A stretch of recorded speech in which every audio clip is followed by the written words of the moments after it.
அத்தியாயம் 1. என்னை பார்த்ததும் அம்மாவுக்கு சந்தோஷம்.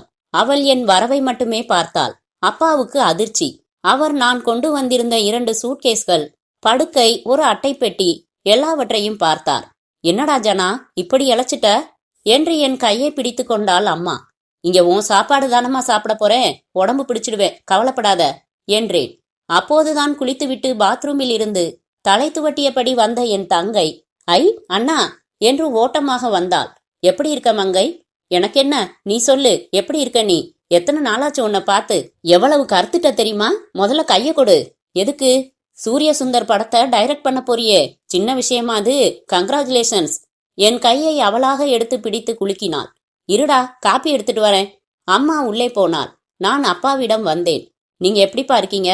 ஏன்பா எதுவுமே பேசல என்றேன். நீ மட்டும் வந்திருந்தா நானும் அவங்கள மாதிரி உற்சாகமா பேசியிருப்பேன் ஜனா. இங்க இருந்து எடுத்துட்டு போன பெட்டி படுக்க எல்லாம் எடுத்துட்டு வந்திருக்கியே, அதான் குழப்பத்துல பேச்சே வரல. பூஜை எப்போ என்றார் அப்பா தன் முதுகில் துண்டை ஒரு கயிறு மாதிரி பிடித்து தேய்த்தபடி.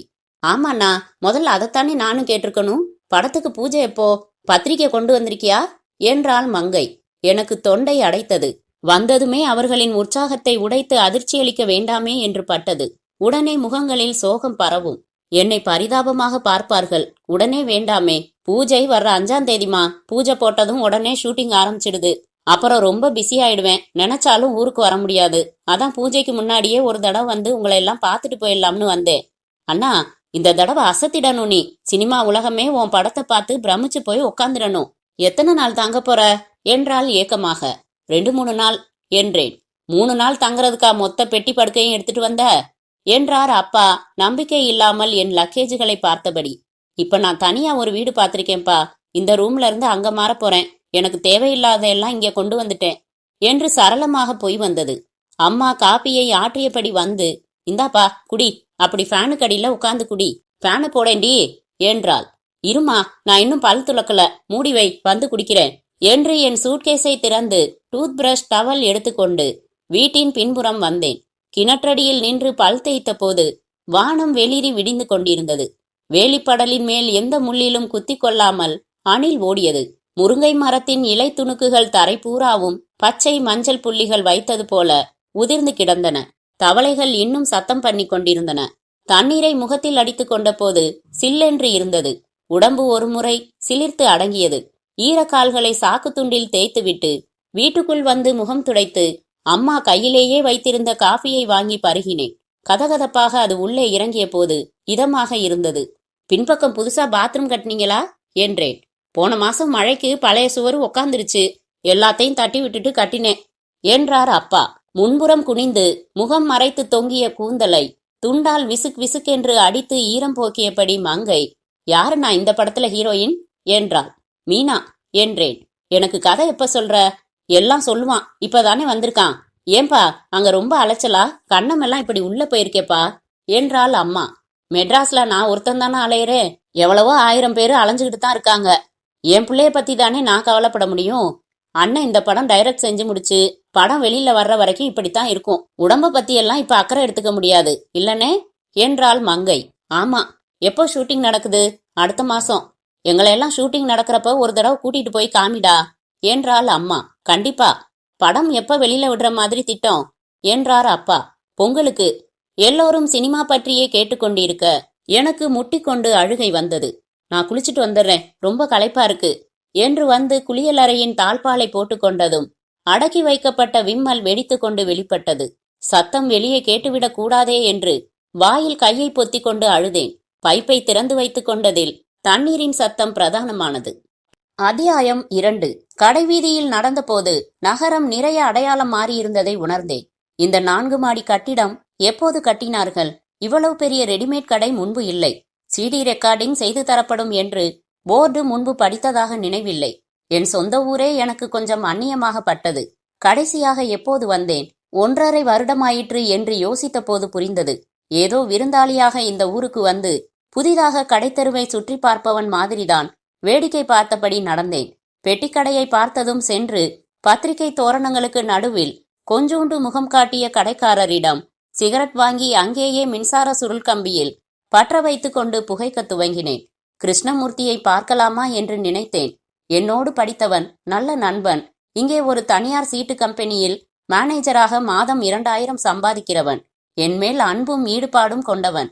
எப்போது பார்த்தாலும் அக்கறையோடு என் திரையுலக முயற்சிகளை பற்றி விசாரிப்பான். நான் தயாரித்து வைத்திருக்கும் எல்லா கதைகளையும் இவனிடம் சொல்லி இருக்கிறேன். கேட்டுவிட்டு அபிப்பிராயமும் சொல்வான், ஆலோசனையும் சொல்வான். என்னை செலவு பண்ணவே விடாமல் சிகரெட்டோ பழமோ பீடாவோ எது வாங்கினாலும் முந்திக் கொண்டு பணம் கொடுப்பான். அவனுடைய ஆபீஸில் சீட்டு ஏலம் நடக்கிற நாட்களில் மட்டும்தான் பகல் நேரத்தில் பிஸியாக இருப்பான். மற்ற நாட்களில் மாலையில்தான் நிறைய பேர் வந்து பணம் கட்டுவார்கள். வசூலுக்கு செல்லும் ஏஜென்ட்டுகள் வந்து கணக்கு ஒப்படைப்பார்கள். நான் சிகரெட்டை முடித்துவிட்டு கிருஷ்ணமூர்த்தியின் ஆபீஸ் நோக்கி நடக்க துவங்கியதும், ஜனா என்று உற்சாக குரல் வந்தது. திரும்பினால் மதி நின்றிருந்தான். மதி மற்றொரு நண்பன். அவனை பார்த்ததுமே, தொலைஞ்சது, இவன்கிட்ட மாட்டிட்டமே என்கிற உணர்வுதான் முதலில் தோன்றும். அல்டாப் பேர்வழி. செய்தித்தாள்களில் படிக்கிற விஷயங்களை இவனே நேரில் போய் சேகரித்து வந்தது போல பேசுவான். ரொம்பவும் உரிமை எடுத்துக்கொண்டு பேசுவான். என்னடா கண்டுக்காம போற என்று கிட்டே வந்தான் மதி. கவனிக்கல. நம்ம கடைய கிராஸ் பண்ணி போற, கவனிக்கலன்னு சொல்றியே ஜனா. எது உன் கடை? இந்த லக்கி ரெடிமேடு நம்ம கடை தான், தெரியாதா? தெரியாதே. எப்ப ஆரம்பிச்ச? 2 வருஷம் ஆச்சுடா. உனக்கு மெட்ராஸ் அட்ரஸ் உங்க அப்பா கிட்ட கேட்டு வாங்கி பத்திரிக்கை அனுப்பி வச்சிருந்தேனே, நீ கூட தந்தி கொடுத்திருந்தடா, மறந்துட்டியா? சாரிப்பா, மறந்துட்டேன். பெரிய டைரக்டர் ஆயிட்ட, சூரிய சுந்தர வச்சு படம் பண்ற, என்னையெல்லாம் ஞாபகம் வச்சிருப்பியா? இந்த படம் நான் டைரக்ட் செய்யும் செய்தியை சகல பத்திரிகைகளும் விஸ்தாரமாக விளம்பரம் செய்திருந்ததால் எல்லோருக்கும் தெரிந்திருக்கிறது. ஆனால் சூரிய சுந்தர் இந்த படத்திட்டத்தை கைவிட்டு விட்ட செய்தி சில பத்திரிகைகளில் மட்டுமே வந்ததால் நிறைய பேருக்கு தெரியவில்லை. மதிக்கு உண்மை நிலையை விளக்கிக் கொண்டிருக்க பிரியமில்லாததால், அப்படியெல்லாம் மறப்பேனா மதி என்றேன் பொதுவாக. எப்படா வந்த ஊருக்கு? காலையில தான். லொகேஷன் பார்க்க வந்தியா? ஆமா. நம்ம ஊர்ல கொஞ்ச நாளாச்சும் ஷூட்டிங் பண்ணுவேல்ல? பண்ணுவேன். என்ன மறந்துடாதரா. நம்ம கடையில ஒரு சீன் எடுத்துரு. சூரிய சுந்தர் இங்க வந்து பனியன் வாங்குறாரு, இல்லன்னா காதலிக்கு பிரா வாங்குறாரு. அந்த மாதிரி ஏதாச்சும் யோசனை பண்ணி எடுத்து நம்ம கடைக்கு ஒரு பேர் வாங்கி கொடுத்துடுறா. பாக்கலாம். கல்லால ஒரு பொண்ணு உட்கார்ந்துருக்கு, பாத்தியா? எங்க? என் கடையில தான். திரும்பி பார்த்தேன். தாவணி போட்ட ஒரு கருப்பு பெண் பயபக்தியுடன் உட்கார்ந்து பில் போட்டு கொண்டிருந்தாள். என்ன அந்த பொண்ணுக்கு? சினிமால நடிக்கணும்னு ஆசை. நீ என்னோட பெஸ்ட் ஃப்ரெண்டுன்னு சொல்லி வச்சிருக்கேன். கண்டிப்பா ஒரு சான்ஸ் வாங்கி தரேன்னு பிராமிஸ் பண்ணியிருக்கேன். கவுத்துறாத. பாக்கலாம். நிஜமா நடிக்க வச்சிரு ஜனா. ஹீரோயினுக்கு தங்கச்சி, இல்லன்னா ஹீரோயினோட ஆத்துல கூட குளிக்கிற தோழி, இந்த மாதிரி ஏதாச்சும் ஒரு ரோல்ல கோத்து விட்டுடு. இல்லன்னா என் மானம் போயிடும். சான்ஸ் வாங்கி தரேன்னு பிராமிஸ் செஞ்சப்புறம்தான் தொடவே விட்டா. என்னப்பா சொல்ற? பதறினேன் நான். தொடுறதுன்னா சும்மா சின்ன சின்ன விளையாட்டு தான். ஞாயிற்றுக்கிழமை ஸ்டாக் எடுக்கணும்னு வர சொல்லி ஷட்டரை இழுத்து விட்டுட்டு கொஞ்சம் இளைப்பாரிக்கிறது உண்டு. கல்யாணம் பண்ணிக்க போறியா அவள? செருப்பால் அடிப்பா என் பொண்டாட்டி. உனக்கு கல்யாணம் ஆயிடுச்சா? நல்லா கேட்ட. பையன் கான்வென்ட்ல யூகேஜி படிக்கிறான்டா. மெட்ராஸ் போனதும் எல்லாரையும் மறந்துட்டப்பா. அது கிடக்கட்டும், நீ கல்யாணமானவன்னு இந்த பொண்ணுக்கு தெரியுமா? நல்லா தெரியும். சமயத்துல இவளே வீட்டுக்கு போய் என் பொண்டாட்டிக்கிட்ட எனக்கு கேரியர்ல சாப்பாடு எடுத்துட்டு வருவாளே. அப்புறம் இது என்ன அசிங்கம்? அசிங்கமா? அவ கழுத்துல 3 பவுன்ல ஒரு செயின் மினுக்குது பாரு. நான் ரகசியமா வாங்கி கொடுத்தது. அசிங்கம்னு நினைச்சா அது கிடைக்குமா? என்னப்பா மாறல் இது? நாளைக்கு அவளுக்கு கல்யாணம் ஆக வேணாமா? ஆகணும். ஆகத்தான் போகுது. வீட்டுல பாத்துட்டு தான் இருக்காங்க. அதுக்கு என்ன? பட்டுப்புடவையும் தாலியும் நானே செஞ்சு தரதா சொல்லியிருக்கேன். பணிவான பொண்ணுப்பா.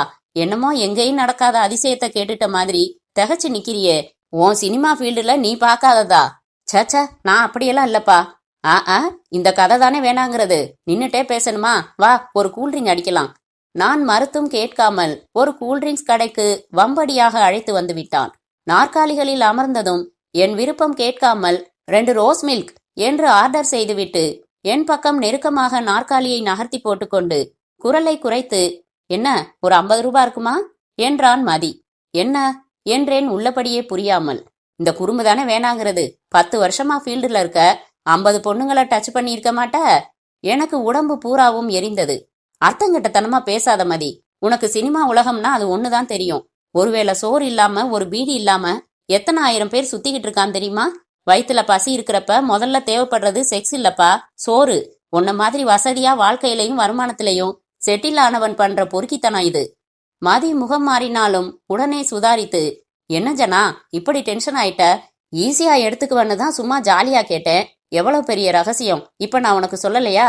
அதை என்னமோ பெருமையான காரியம்னு நினைச்சுக்கிட்டு நீ சொல்லிக்கிற. பாவம்பா, பெரிய பாவம். விருப்பத்துக்கு எதிராக கற்பழிச்சாதானேப்பா பாவம். மனச கலைச்சு உன் விருப்பத்துக்கு சம்மதிக்க வைக்கிறதும் பாவம்தான். சரி விட்டுடு, இந்த பேச்ச விட்டுடு. ரோஸ் மில்க் வந்தது. வெறுப்பாக பருகினேன். நக்மா நல்ல கலராடா, நீ ரொம்ப பக்கத்துல இருந்து பாத்திருப்ப இல்ல, நீ பேசியிருக்கியா? நான் எந்த பதிலும் சொல்லவில்லை. கவனிக்கலையா? நக்மா பத்தி கேட்டேன். எனக்கு முக்கியமா வேலை இருக்கு மதி, வரேன். என் கடைக்கு வந்துட்டு போடா, பொன்னிக்கு அறிமுகப்படுத்தணும் என்றான். இன்னொரு நாள் வரேன் என்று வேகமாக நடந்தேன். அத்தியாயம் 3. கிருஷ்ணமூர்த்தி என்னை பார்த்ததும் தன் நாற்காலியில் இருந்து எழுந்து நின்று என் கைகளை பிடித்து கொண்டு, வாஜனா, எப்ப வந்த, உட்காரு என்றான் உற்சாகமாக. அவனுக்கான அந்த தனியறை நேர்த்தியாக அலங்கரிக்கப்பட்டிருந்தது. அவனுக்கு மட்டும் காற்று வீசிக்கொண்டிருந்த பெடல்ஸ்டட் ஃபேனை இடம் வலமாக திரும்பி திரும்பி காற்று வீசும்படி அமைத்தான். மேஜைக்கடியில் கைவிட்டு ஒரு சுவிட்சை அழுத்த வெளியே ஹாலில் கிர் என்று அழைப்பு மணி ஒலிப்பது இங்கே சன்னமாக கேட்டது. உடனே கதவு திறந்து கொண்டு ஆபீஸ் பையன் வந்து நிற்க, ஜனா, என்ன சாப்பிட்ற, என்ன சொல்லட்டும் என்றான்.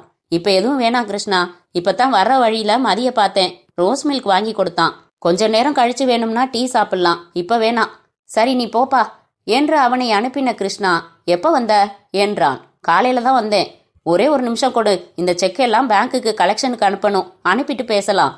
கிருஷ்ணமூர்த்தி ஒரு கொத்தாக வைத்திருந்த செக்குகளை ஒவ்வொன்றாக பார்த்து ஒரு லெட்ஜரில் ஏதோ குறித்து கொண்டான். பிறகு மணி அழுத்தி பையனை வரவழைத்து, சீனிவாசன் கிட்ட கொடுத்துடு, 19 செக்கு இருக்கு என்று ஒப்படைத்துவிட்டு போன் எடுத்து யாரிடமோ சன்னமாக பேசி வைத்துவிட்டு, இப்ப நான் ஃப்ரீ என்று புன்னகைத்தான். எழுந்து மேஜையை சுற்றி கொண்டு என் அருகில் இருந்த நாற்காலியில் அமர்ந்து கொண்டான். எப்படி இருக்க கிருஷ்ணா? ஃபைன், எனக்கு பொண்ணு பார்த்துட்டு இருக்காங்க Jana. Very good very good. 3 பொண்ணு பார்த்துட்டேன், எதுவும் பிடிக்கல ஜனா. நான் ஓஹோன்னு அழகா எதிர்பார்க்கல. ஓரளவு முக லட்சணத்தோட இருந்தா சரி. கருப்பா இருந்தாலும் கலையா இருக்கணும். முக்கியமா முகத்துல ஒரு சிரிப்பு இருக்கணும். கொஞ்சம் பேசணும்னு எதிர்பார்க்கறேன். ஒரு பக்கம் சிட்டில எவ்வளவு தூரம் பொண்ணுங்க முன்னேறிட்டாங்கன்னு நினைக்கிறப்ப பெருமையா இருக்கு. கிராமத்துல அந்த அளவுக்கு வரலடா. அதுலயும் எங்க கேஸ்ட்ல ரொம்ப அநியாயம். 10வது இல்லைன்னா +2க்கு மேல படிக்க வைக்கிறது இல்ல. 3 வேளையும் வீட்டிலேயே உட்காந்து சாப்பிட்டு ஸ்லேட்டில் கோலமா போட்டு பழகிட்டு இருந்தா உடம்பு ஊதாம என்ன செய்யும்? நான் பார்த்த 3 பொண்ணுங்கள்ல ஒரு பொண்ணு தான் ஸ்லிம்மா இருந்தா. பொண்ணோட பேசி பார்க்கணும்னு சொன்னேன். அவங்க அம்மா அப்பா எல்லாரையும் வச்சுக்கிட்டு தான் பேசினேன். 10வதுக்கு மேல ஏன் படிக்கலன்னு கேட்டேன். படபடன்னு ஆயிட்டா.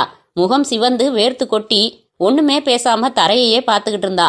சொல்லுமா, உங்க அப்பா போதும்னுட்டாருன்னு சொல்லு, இல்ல ஏதாச்சும் சொல்லுன்னு அவங்க அப்பா சொல்றாரு. அப்பவும் பேசல. 10 நிமிஷம் போராடியும் பேசல. அவளுக்கு கொஞ்சம் கூச்ச சுபாவம்னு அவங்க அப்பா சொன்னாரு. அவ்வளவு கூச்சம் எனக்கு ஒத்து வராதுன்னு பட்டுது. எனக்கு தேவை பொண்டாட்டிங்கிற மெஷின் இல்ல ஜனா, என் வாழ்க்கைக்கு ஒரு பார்ட்னர். என் சௌகரியத்துக்காக கல்யாணம் இல்ல, எங்க 2 பேர் வாழ்க்கைக்காக, இல்லையா? ரொம்ப சரி என்றேன். புருஷன் சொல்றத கேட்டுக்கணும், அவருக்கு எப்படி இஷ்டமோ அப்படி நடந்துக்கணும்னு ஒரு அடிமைத்தனமான மனப்பான்மைய பொண்ணுங்க மனசுல விதைச்சிடுறாங்க. நான் பார்த்த பொண்ணுங்க எல்லாமே எனக்கு சின்சியரா காலடியில சேவகம் பண்ண தயாரா இருக்காங்க. ஆனா நான் எதிர்பார்க்கறது கை கோத்துக்கிட்டு இணையா நடக்கிற ஒரு தோழி மாதிரியான பொண்ண என்றான்.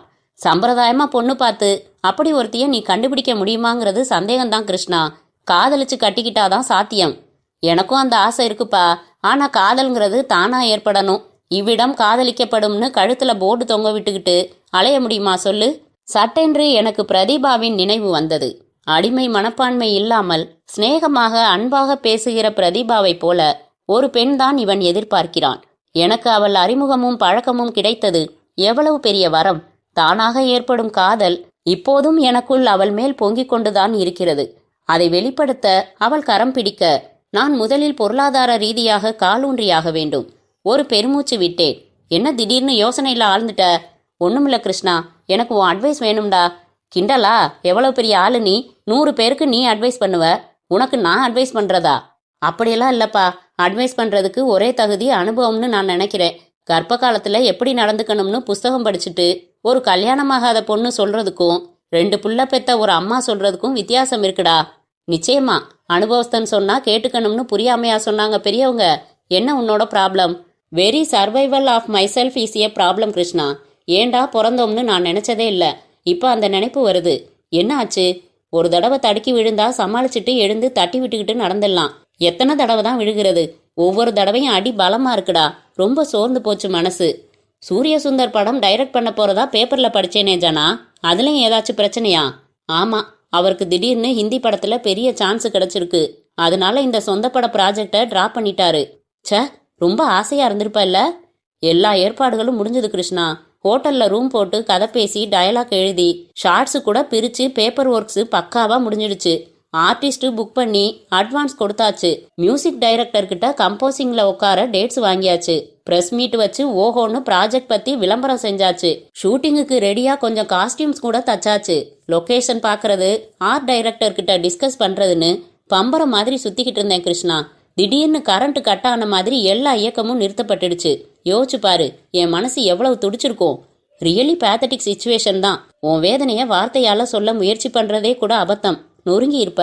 ஏற்கனவே ஒரு தடவை பூஜையெல்லாம் போட்டப்புறம் ப்ராஜெக்ட் நின்னு போச்சு இல்ல? ஆமா, இதெல்லாம் பிரசவத்துல குழந்தை செத்து பிறக்கிற மாதிரி கிருஷ்ணா. இதை தவிர எத்தனையோ குழந்தைங்க எனக்கு 3 மாசத்துல 4 மாசத்துல கருக்கலைஞ்சிருக்கு என்றேன். கிருஷ்ணமூர்த்திக்கு கண்கள் கலங்கின. என் கையை பிடித்து கொண்டு ஆறுதலாக சொன்னான். தைரியமாயிரு ஜனா. ஒரு மனுஷன் நம்பிக்கையை மட்டும் இழந்துடக்கூடாது. அதுதான் வாழ்க்கைக்கு அச்சாணி மாதிரி. அது கலண்டுடுச்சுன்னா வண்டி கவுந்துடும்னு உனக்கே தெரியும். எல்லாம் புரியுது கிருஷ்ணா. ஆனா அனுபவபூர்வமா மனசை பக்குவப்படுத்திக்கிறதுக்கு கஷ்டமா இருக்கு. நியாயம்தான். ஆனா இதுக்காக நீ கொஞ்சம் அவகாசம் எடுத்துக்கோ, ஓய்விடு. ஆனா சோர்ந்து போயிடாத, முயற்சியை விட்டுடாத. இல்லடா, ஒரு சலிப்பு வந்துருச்சு கிருஷ்ணா. மெட்ராஸ்ல எனக்கு பிரதீபான்னு ஒரு பொண்ணோட பழக்கம். நான் தங்கியிருந்த ரூமுக்கு பக்கத்துல போட்டோ ஸ்டூடியோ வச்சு நடத்திக்கிட்டு இருக்காங்க. அவங்க தான் எனக்கு நிறைய அட்வைஸ் பண்ணாங்க. அவங்க மட்டும் எடுத்து சொல்லி என்னை தேத்தாம விட்டுருந்தா நான் இப்போ உன் முன்னாடி உட்காந்து பேசிக்கிட்டு இருக்க மாட்டேன்னு நினைக்கிறேன். சத்தியமா எனக்கு தற்கொலை சிந்தனை வந்துச்சுப்பா. போடா முட்டாள், சாகிறதுக்கா வாழ்க்கை? பட்டுக்கம்பளத்துல நடந்து போற மாதிரி சுகமா சில பேருக்கு வாழ்க்கை அமைஞ்சிடும். அது ஒரு பெரிய அதிர்ஷ்டம்னு பொதுவா நினைப்பாங்க. ஆனா என்னை பொறுத்த வரைக்கும் அதுதான் துரதிர்ஷ்டம். ஒரு அனுபவமும் இல்லாம வாழ்றது உப்பு சப்பில்லாத வாழ்க்கைடா. வாழ்க்கைனா அதுல ஒரு துடிக்கும் சவால் எப்பவும் இருக்கணும். ஒவ்வொரு சவாலையும் சுவாரஸ்யமா சந்திக்கணும். ஜெயிக்கிறதும் தோக்குறதும் வேற, சிந்திக்கணும். அதுதான் வாழ்க்கை. தற்கொலை சிந்தனை வந்துச்சான். நீ பேசலாமாடா இப்படி? ஷேம் ஜனா, ஷேம். வெட்கமா தான் இருக்கு கிருஷ்ணா. ஆனா நான் ரொம்ப நொந்து போனதுல அப்படி ஒரு எண்ணம் எட்டி பார்த்தது நிஜம். உன்கிட்ட என் மதிப்பை உயர்த்திக்கிறதுக்காக பொய் பேச இஷ்டம் இல்ல. புரியுது ஜனா. நீ எல்லாம் இந்த சொசைட்டிக்கு ஒரு உதாரணமா வாழ்ந்து காட்ட வேண்டியவன். சிந்திக்கிற ஜாதியே குறைஞ்சிடுச்சு ஜனா. நீ மற்றவங்க உணர்ச்சிகளை, வாழ்க்கைய யோசிக்க தெரிஞ்சவன். இப்ப என்ன செய்ய போற? சினிமால முயற்சி செஞ்சது போதும்னு முடிவு பண்ணிட்டேன் கிருஷ்ணா. வெறுத்துட்டேன். எத்தனை தடவை தான் கனவை வளர்த்துக்கிட்டு அப்புறம் கலைச்சுக்கிறது சொல்லு? அப்ப இத்தனை வருஷம் கஷ்டப்பட்டதெல்லாம் வேஸ்ட் ஆயிடுமே ஜனா. நீ சொன்னியே, அந்த மாதிரி கிடைச்சதெல்லாம் அனுபவ புத்தகத்துல வரவு வச்சுக்க வேண்டியதுதான். இங்க பொள்ளாச்சியிலேயே தங்கிடலாம்னு முடிவு செஞ்சு வந்துட்டியா ஜனா? ஆமா. இங்க என்ன செய்ய போற? எங்க அப்பாவுக்கு வேண்டியவர் ஒருத்தர் மரமில்லு வச்சிருக்காரு. நல்லா ஓடிக்கிட்டு இருந்த மில்லு இப்ப அவருக்கு வயசானதால சரியா நடத்த முடியல. எனக்கு குறைஞ்ச தொகைக்கு லீஸுக்கு தரதா சொல்லியிருக்காரு. கிருஷ்ணமூர்த்தி எதுவும் பேசாமல் என்னை பார்த்தான். என்னடா பாக்குற? சரிப்பட்டு வருமா ஜனா? நல்லா ஓடின மில்லுதான். மறுபடி சிரத்தை காட்டினா முன்னுக்கு கொண்டு வந்துடலாம்னு நினைக்கிறேன். அதில்ல, உனக்கு இது சரிப்பட்டு வருமானு கேட்டேன். வந்தாகணும், வேற வழி இல்ல. மனப்பூர்வமா இதுல இறங்குறியா? இல்லதான். ஆனா கொஞ்சம் கொஞ்சமா இதுல ஈடுபாடு ஏற்படுத்திக்கத்தான் வேணும். உத்தரவாதம் இல்லாம வெறும் முயற்சியிலேயே இன்னும் எத்தனை வருஷம் மெட்ராஸ்ல தள்ளுறது? மாசம் எங்க அப்பா பணம் அனுப்பிட்டு இருந்தாரா? நியாயமா சொல்லு. இந்த வயசுல அவரை உட்கார வச்சு நான் பாத்துக்க வேணாமா? என் தங்கச்சிக்கு கல்யாணம் எப்பவோ நடந்திருக்கும் கிருஷ்ணா. நான் நல்ல நிலைமைக்கு வந்துடுவேன். நல்ல இடமா பார்க்கலாம்னு சொல்லி எவ்வளவு வருஷம் தள்ளி போயிடுச்சு தெரியுமா? இப்போ அவளுக்கு வயசு 26டா. அவ வயசுள்ள அவளோட ஃப்ரெண்ட்ஸ் எல்லாம் 2 பிள்ளை பெத்துட்டாங்க. தப்புடா. என் ஒருத்தன் நம்பிக்கையையும் எதிர்காலத்தையும் பணயமா வச்சு அவ வாழ்க்கையை வீணடிச்சது ரொம்ப தப்பு. என்னையே பார்த்து கொண்டிருந்த கிருஷ்ணமூர்த்தி ஒலித்த போனை எடுத்து அலுவலகம் சம்பந்தமாக பேச துவங்கினான். அத்தியாயம் 4. சைக்கிளை மிதித்து கொண்டு ஊருக்கு வெளியே இருந்த எங்கள் வயலுக்கு வந்தபோது பச்சை பசேல் பயிர்களும் தென்றலும் சுகமாக இருந்தது. சுவாசிப்பதிலேயே ஒரு ஆனந்தம் இருந்தது. ஒரு மரத்தடியில் சைக்கிளை நிறுத்தி செருப்புகளை கழற்றி கேரியரில் வைத்துவிட்டு வரப்பில் நடந்தேன். வெறும் கால்களுடன் நடப்பதில் ஒரு இதம் இருந்தது. ஆகாயத்தில் மேகப்பஞ்சுகள் ஒரே திசையில் நகர்ந்து உருவம் மாறிக்கொண்டிருந்தன. பம்பு செட் அருகில் போடப்பட்டிருந்த சின்ன கொட்டகையில் அப்பா பூச்சி மருந்து தெளிப்பவனுக்கு மருந்து கலந்து கொடுத்து கொண்டிருந்தார். கலந்த மருந்தை அவன் தன் ஸ்ப்ரேயரின் டேங்கில் ஊற்றி மூடி முதுகில் கட்டிக்கொண்டு மூக்கை மறைத்து கர்ச்சீப் கட்டி பயிர்களுக்கு மருந்தை ஸ்ப்ரே செய்தபடி மெதுவாக நடந்தான். ஜனா, சாப்பிட்டியா நீ? பம்பு செட்டில் இருந்து அடர்த்தியாக சிமெண்ட் தொட்டியில் கொட்டி கொண்டிருந்த தண்ணீரில் கை கழுவியபடி கேட்டார் அப்பா. இல்லப்பா, வீட்டுக்கு வந்தேன். நீங்க வயல்ல இருக்கீங்கன்னு அம்மா சொன்னாங்க. மங்கையும் எங்கேயோ வெளியில போயிருந்தா. உங்களை கூட்டிக்கிட்டு வந்து சேர்ந்து சாப்பிட்றேன்னு சொல்லிட்டு சைக்கிள் எடுத்துக்கிட்டு வந்தேன். என்ன நெல்லுப்பா இது என்றேன் பயிர்களை பார்த்தபடி. பொன்னி, நம்ம நிலத்துல விளையிறது மொத்தமும் நம்ம வீட்டுக்கு போக சேனாபதி கவுண்டருக்கு தான் வருஷா வருஷம் கொடுத்துக்கிட்டு இருக்கேன். கவுண்டர் வீட்டில் ஒரு நாளைக்கு குறைச்சலா 60-70 பேருக்கு சாப்பாடு நடக்கும். கவுண்டர் வீட்டில் அடுப்பை அணைக்கிறதே இல்லைன்னு கிண்டலா சொல்வாங்க. நீ வயலுக்கு வந்தே பல வருஷம் ஆச்சு இல்ல? ஆமாப்பா, ரொம்ப நாள் முன்னாடி வந்தது. இந்த மோட்டார் புதுசாப்பா? 6 மாசம் ஆச்சு. கோயம்புத்தூர்ல வாங்கினது. கவுண்டர் தான் வாங்கி கொடுத்து கணக்குல வச்சிருக்காரு. தவணை மாதிரி அப்பப்போ ஒரு தொகை கொடுத்துக்கிட்டு இருக்கேன். எனக்கு உள்ளே வலித்தது. இந்த மோட்டார் என்ன விலைப்பா? 7000 சொச்சம் என்றவர் தூரத்தில் மருந்து தெளித்து கொண்டிருந்தவனுக்கு, தெக்கால கொஞ்சம் நிதானமா பிடிப்பா, சோத்துக்கு நேரமாச்சுன்னு ஒரே இடத்துல வேலையை முடிச்சுட்டு போயிடாத என்று உரக்க குரல் கொடுத்தார். அவன் அங்கிருந்து தலையை மட்டும் ஆட்டினான். 7000 ரூபாய் புரட்டி விலைக்கு வாங்க முடியாத சூழ்நிலையா? இந்த தொகையை கவுண்டரிடம் கடனாக வாங்கி தவணை முறையில் அடைத்து கொண்டிருக்கிறாரா? ஆனால் 1 மாதம் கூட தேதி தவறாமல் எனக்கு 1000 ரூபாய் பணம் அனுப்பி கொண்டிருந்தாரே, எப்படி? மிகவும் கஷ்டமான சூழ்நிலையில்தான் அப்பா எனக்கு தொடர்ந்து பணம் அனுப்பி கொண்டிருந்தார் என்பதை உணர்ந்தபோது என்னுள் ஒரு குற்ற உணர்ச்சி வியாபித்தது. ஜனா, உனக்கு பசிக்கும்பா, நீ வீட்டுக்கு போய் சாப்பிடு. அவன் வேலையை முடிச்சுட்டு போற வரைக்கும் நான் கிட்ட இருந்தாகணும், இல்லைன்னா ஏச்சிடுவான். பரவாயில்லப்பா, வேலையெல்லாம் முடிஞ்சதும் சேர்ந்தே போகலாம், எனக்கு பசி இல்லை என்றேன். 1 மணி நேரம் ஆயிடும்பா. ஆகட்டும். மணி என்ன இப்போ? 2 இருக்குமா? நான் வாட்சை பார்த்தேன். 2:10. உனக்காக அம்மா என்னென்னமோ செய்ய போறதா சொன்னான். ஆறி சாப்பிட்டா ருசிக்காதுப்பா. இல்லப்பா, இன்னைக்கு உங்களோட சேர்ந்து சாப்பிடணும்னு ஆசைப்படுறேன். சரி விடு, மோட்டார் ரூமுக்குள்ள ஒரு கட்டில் நிமித்தி வச்சிருக்கோம். அதை எடுத்துட்டு வந்து கொட்டகையில் நிழலா போட்டுக்கிட்டு உக்காரு. நான் அவனை கிட்ட நின்று விரட்டி வேலையை முடிக்கிறேன். அப்பா தன் தலையில் கட்டியிருந்த முண்டாசை அவிழ்த்து தோளில் போட்டு கொண்ட போது அங்கே செருகி வைத்திருந்த பீடிக்கட்டு கீழே விழுந்தது. நான் பீடிகளை பொறுக்கி அதில் ஒட்டியிருந்த மண்ணை ஊதி அவரிடம் நீட்ட கொஞ்சம் தயங்கிவிட்டு, இந்த கர்மாந்திரத்தை விட்டு தொலைக்கணும்னு தான் பார்க்கறேன், முடிய மாட்டேங்குது என்று வாங்கி இடுப்பு வேட்டியின் மடிப்பில் வைத்துக்கொண்டு வேட்டியை மடித்து கட்டி கொண்டு மருந்து அடிப்பவனை நோக்கி நடந்தார். நான் பம்பு ரூமுக்குள் இருந்த கயிற்று கட்டிலை தூக்கி வந்து கொட்டகையில் போட்டுக்கொண்டு அமர்ந்தேன். குளிர்ந்த காற்று முகத்தை வருடியபடி இருந்தது. காலருக்குள் புகுந்து சட்டையின் முதுகை உப்ப வைத்தது. ஒரு பறவை குழு ஒத்திகை ஏதுமில்லாமல் ஆங்கில வி வடிவத்தில் ஒரே திசையில் பறந்தன. வயலுக்குள் இருந்து ஏதோ வண்டுகளின் சன்னமான ரீங்காரம் விட்டுவிட்டு ஒலித்தது. பச்சை நெற்பயிர்கள் சூரிய ஒளியில் ஜுவலித்தன. எனக்குள் ஒரு கவிதை புரண்டு நெளிந்தது. வெள்ளி சரிகையிட்ட நெற்பயிரின் நர்த்தனத்தில் இளைப்பாறும் மரங்களின் சபாஷ் தலையாட்டலும் சன்மான காற்றும் பிரதேசத்திற்கு அன்பளிக்கும் உற்சாகத்தை உணர்ச்சியை எடுத்துக்கொண்டவர் பாக்கியவான்கள். உடனே பாக்கெட்டில் தேடி காகிதம் ஏதும் கிடைக்காமல் கிருஷ்ணமூர்த்தி கொடுத்த விசிட்டிங் கார்டு ஒன்றின் பின்புறத்தில் அந்த கவிதையை எழுதி கொண்டேன். அப்போதுதான் எனக்கு ஒரு விஷயம் சட்டென்று உரைத்தது. சினிமாவுக்கென்று எப்போது புறப்பட்டேனோ அதற்கு பிறகு கவிதை என்று ஏதுமே எழுதவில்லை என்பது. மனதில் தோன்றும் கதை முடிச்சுகளை, நல்ல சீன்களை, பஞ்சிங் வசனங்களை, சில கதை தலைப்புகளை நோட்புக்கில் எழுதி வைத்தேனே ஒழிய கவிதை என்று எதுவுமே எழுதவில்லை. யோசித்தேன், ஏன் இப்படி? எனக்கு கவிதை எழுதுவதில் எவ்வளவு ஆர்வம் உண்டு. சொல்லப்போனால் நான் எழுதின சில கவிதைகளை சொன்னதில்தானே டைரக்டர் மோகன்ராஜுக்கு என்மேல் ஒரு அபிப்பிராயம் ஏற்பட்டு உதவி இயக்குனராக சேர்த்து கொண்டார். டைரக்டரிடம் சினிமாவின் நுணுக்கங்களை கற்றுக்கொண்ட 5 வருடங்களில் ஓய்வே இருந்ததில்லை. எப்போதும் விழிகள் பிதுங்கி உறக்கம் ப்ளீஸ் என்று கெஞ்சியபடிதான் இருக்கும். கொஞ்ச நேரம் கிடைத்தாலும் தூங்கத்தான் தோன்றும். ஷூட்டிங்கின் உணவு இடைவேளையில் கிடைக்கும் 1 மணி நேரத்தில் முதல் 10 நிமிடங்களுக்கு சாப்பிட்டு முடித்துவிட்டு யூனிட் வேனில் அல்லது காஸ்டியூம்ஸ் வேனில் நீட்டி படுத்து தூங்கி இருக்கிறேன். எங்கும் இடம் இல்லை என்றால் உட்கார்ந்தபடியே கூட. அப்புறம் அவரை விட்டு வெளியேறி வாய்ப்புக்கு அலைந்த நேரங்களில் நிறைய அவகாசம் இருந்தது. அந்த சமயங்களில் மனம் ஒரு வெற்றி படத்தை உருவாக்குவது எப்படி என்கிற ஒரே சிந்தனையில்தான் இருந்தது. கவிதையை பற்றி சிந்திக்க மூளையில் இடமே இல்லை. அங்கே அவ்வளவு இட நெருக்கடி. இப்போது எந்த சுமையும் இல்லாமல் சுவாசிப்பதை கூட விழிப்புணர்வுடன் செய்கிற இந்த அமைதியான சூழ்நிலையில் எந்த முயற்சியும் இன்றி கவிதை தானாக வருகிறது. 9 வருட நகர அலைச்சல்களில் இந்த மாதிரி இயற்கையான சூழ்நிலையில் ஒன்றி முழுக்க ரிலாக்ஸ்டாக உட்கார்ந்திருக்கிறேனா என்று யோசித்து பார்த்தால் இல்லை என்கிற விடையே வந்தது. சாலையில் நிறுத்தியிருந்த என் சைக்கிளுக்கு அருகில் தடதடவென்று பெரிய சத்தத்துடன் ஒரு புல்லட் பைக் வந்து நின்று சத்தத்தில் கலைந்து நான் திரும்பி பார்த்தேன். சேனாபதி கவுண்டர் பைக்கில் இருந்து இறங்கினார். அவரோடு வந்த அவரின் வேலைக்காரன் கக்கத்தில் இறுக்கியிருந்த குடையை உடனே விரித்து அவருக்கு பிடித்தபடி அவர் பின்னால் நடந்தான். சேனாபதி கவுண்டர் எங்கள் வயலுக்குள் நடந்து வருவதை பார்த்து மரியாதைக்காக நான் எழுந்து கொண்டேன். அவர் வருவதை பார்த்த அப்பா தூரத்தில் இருந்தே கும்புறேன் கவுண்டரே என்று குரல் கொடுத்தபடி வேகமாக வந்தார். அவர் அருகில் வந்ததும் வணக்கம் சார் என்றேன். வணக்கம், எப்போ வந்தப்பா என்றார்.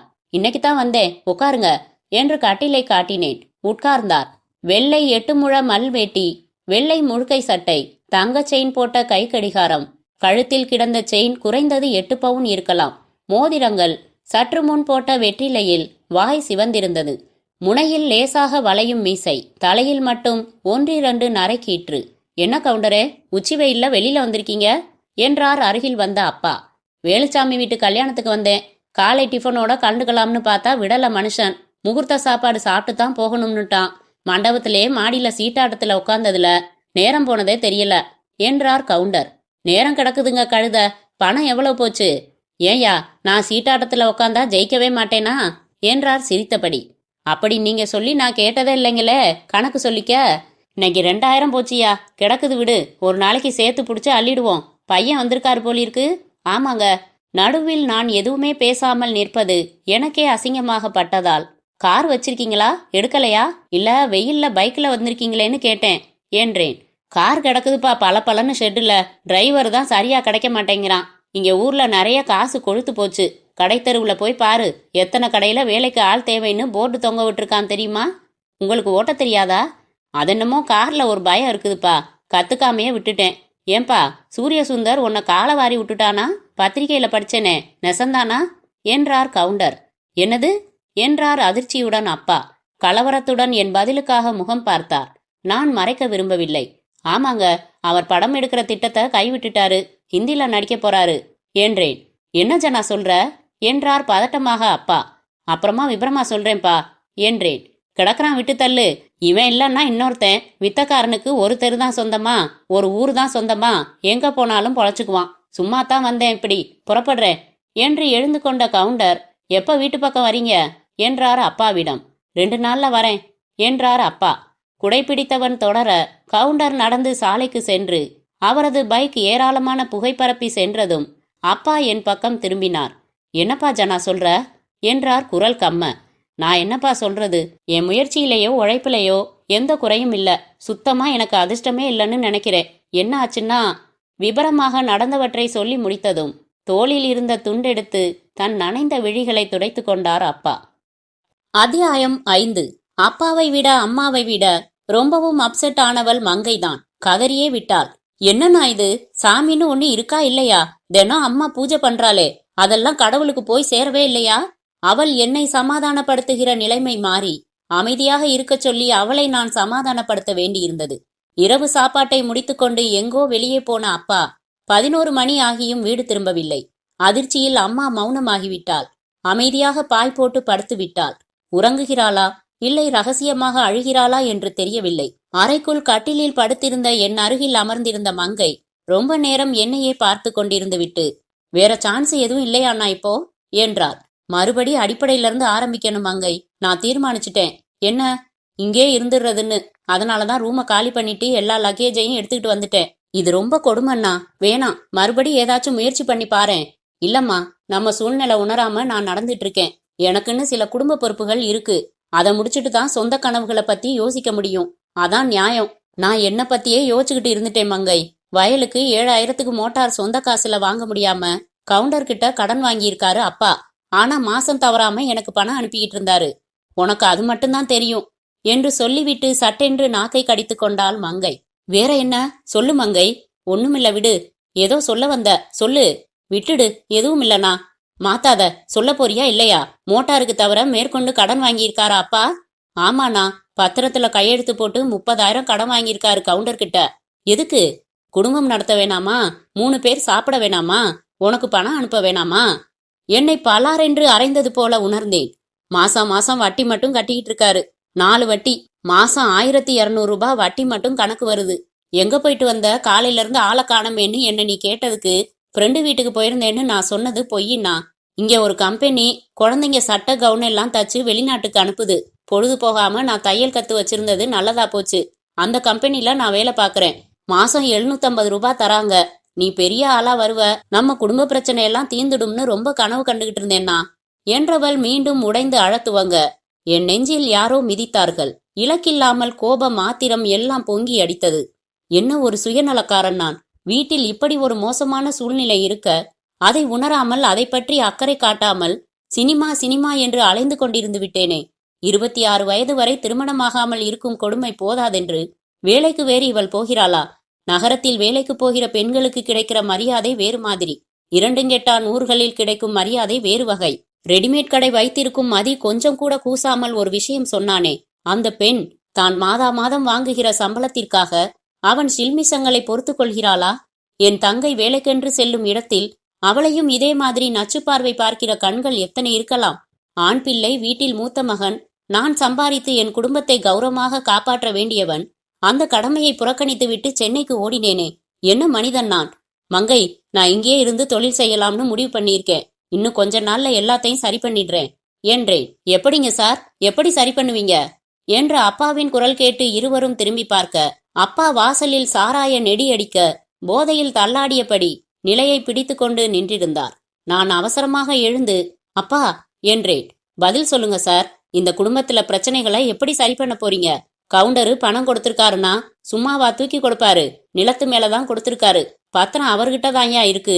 மாசம் தவறாம வட்டி கட்டுறதால போச்சு. 5 மாசமா கட்ட முடியல. நிலத்தை கிரயம் பண்ணி கொடுத்துருன்னு சொல்லிக்கிட்டு இருக்காரு. அது சம்பந்தமா தான் என்ன வீட்டு பக்கம் வான்னு சொன்னாரு. நம்ம குடும்பத்துக்கு சோறு போட்டிருக்கிற நிலம் கைய விட்டு போக போகுது. எப்படிங்க சார் சரி பண்ணுவீங்க? நான் தடுமாறி நின்றேன். கம்பவுண்டர் மாப்பிள்ள பார்த்து வச்சிருக்கேன்னு வந்து சொன்னதுக்கு டாக்டர் மாப்பிள்ளையே பார்த்து கட்டித்தரேன்னு சொன்னீங்களே சார், எங்க சார் மாப்பிள்ள? போன வருஷம் சொந்தக்காரன் வீட்டு கல்யாணத்துல எல்லாரும் கிண்டல் செஞ்சதுல மனசு வெறுத்து உன் தங்கச்சி கிணத்துல குதிச்சது உனக்கு தெரியுமாயா? ஒரு வீட்டுல விளக்கேத்தி குழந்தையும் வயிறுமா குடும்பம் நடத்த வேண்டியவ இந்த குடும்பத்துக்காக உழைச்சு போட்டுக்கிட்டு இருக்காயா? இதை எப்படி சார் சரி பண்ணுவீங்க?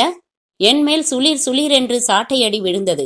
அப்பா போதையின் ஆக்கிரமிப்பில் மேலும் தொடர்ந்தார்.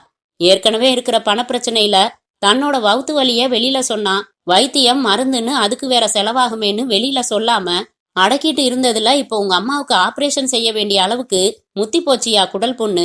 அப்பப்ப மாத்திரையை முழுங்கிக்கிட்டு காலத்தை தள்ளிட்டு இருக்காளே உங்க அம்மா, அவளோட நோயை எப்படியா சரி பண்ண போற? என் கைகள் நடுங்கின. அவர் கால்களில் விழுந்தேன். கண்ணீர் பொங்க சொன்னேன். அப்பா, என்னை மன்னிச்சிடுங்க.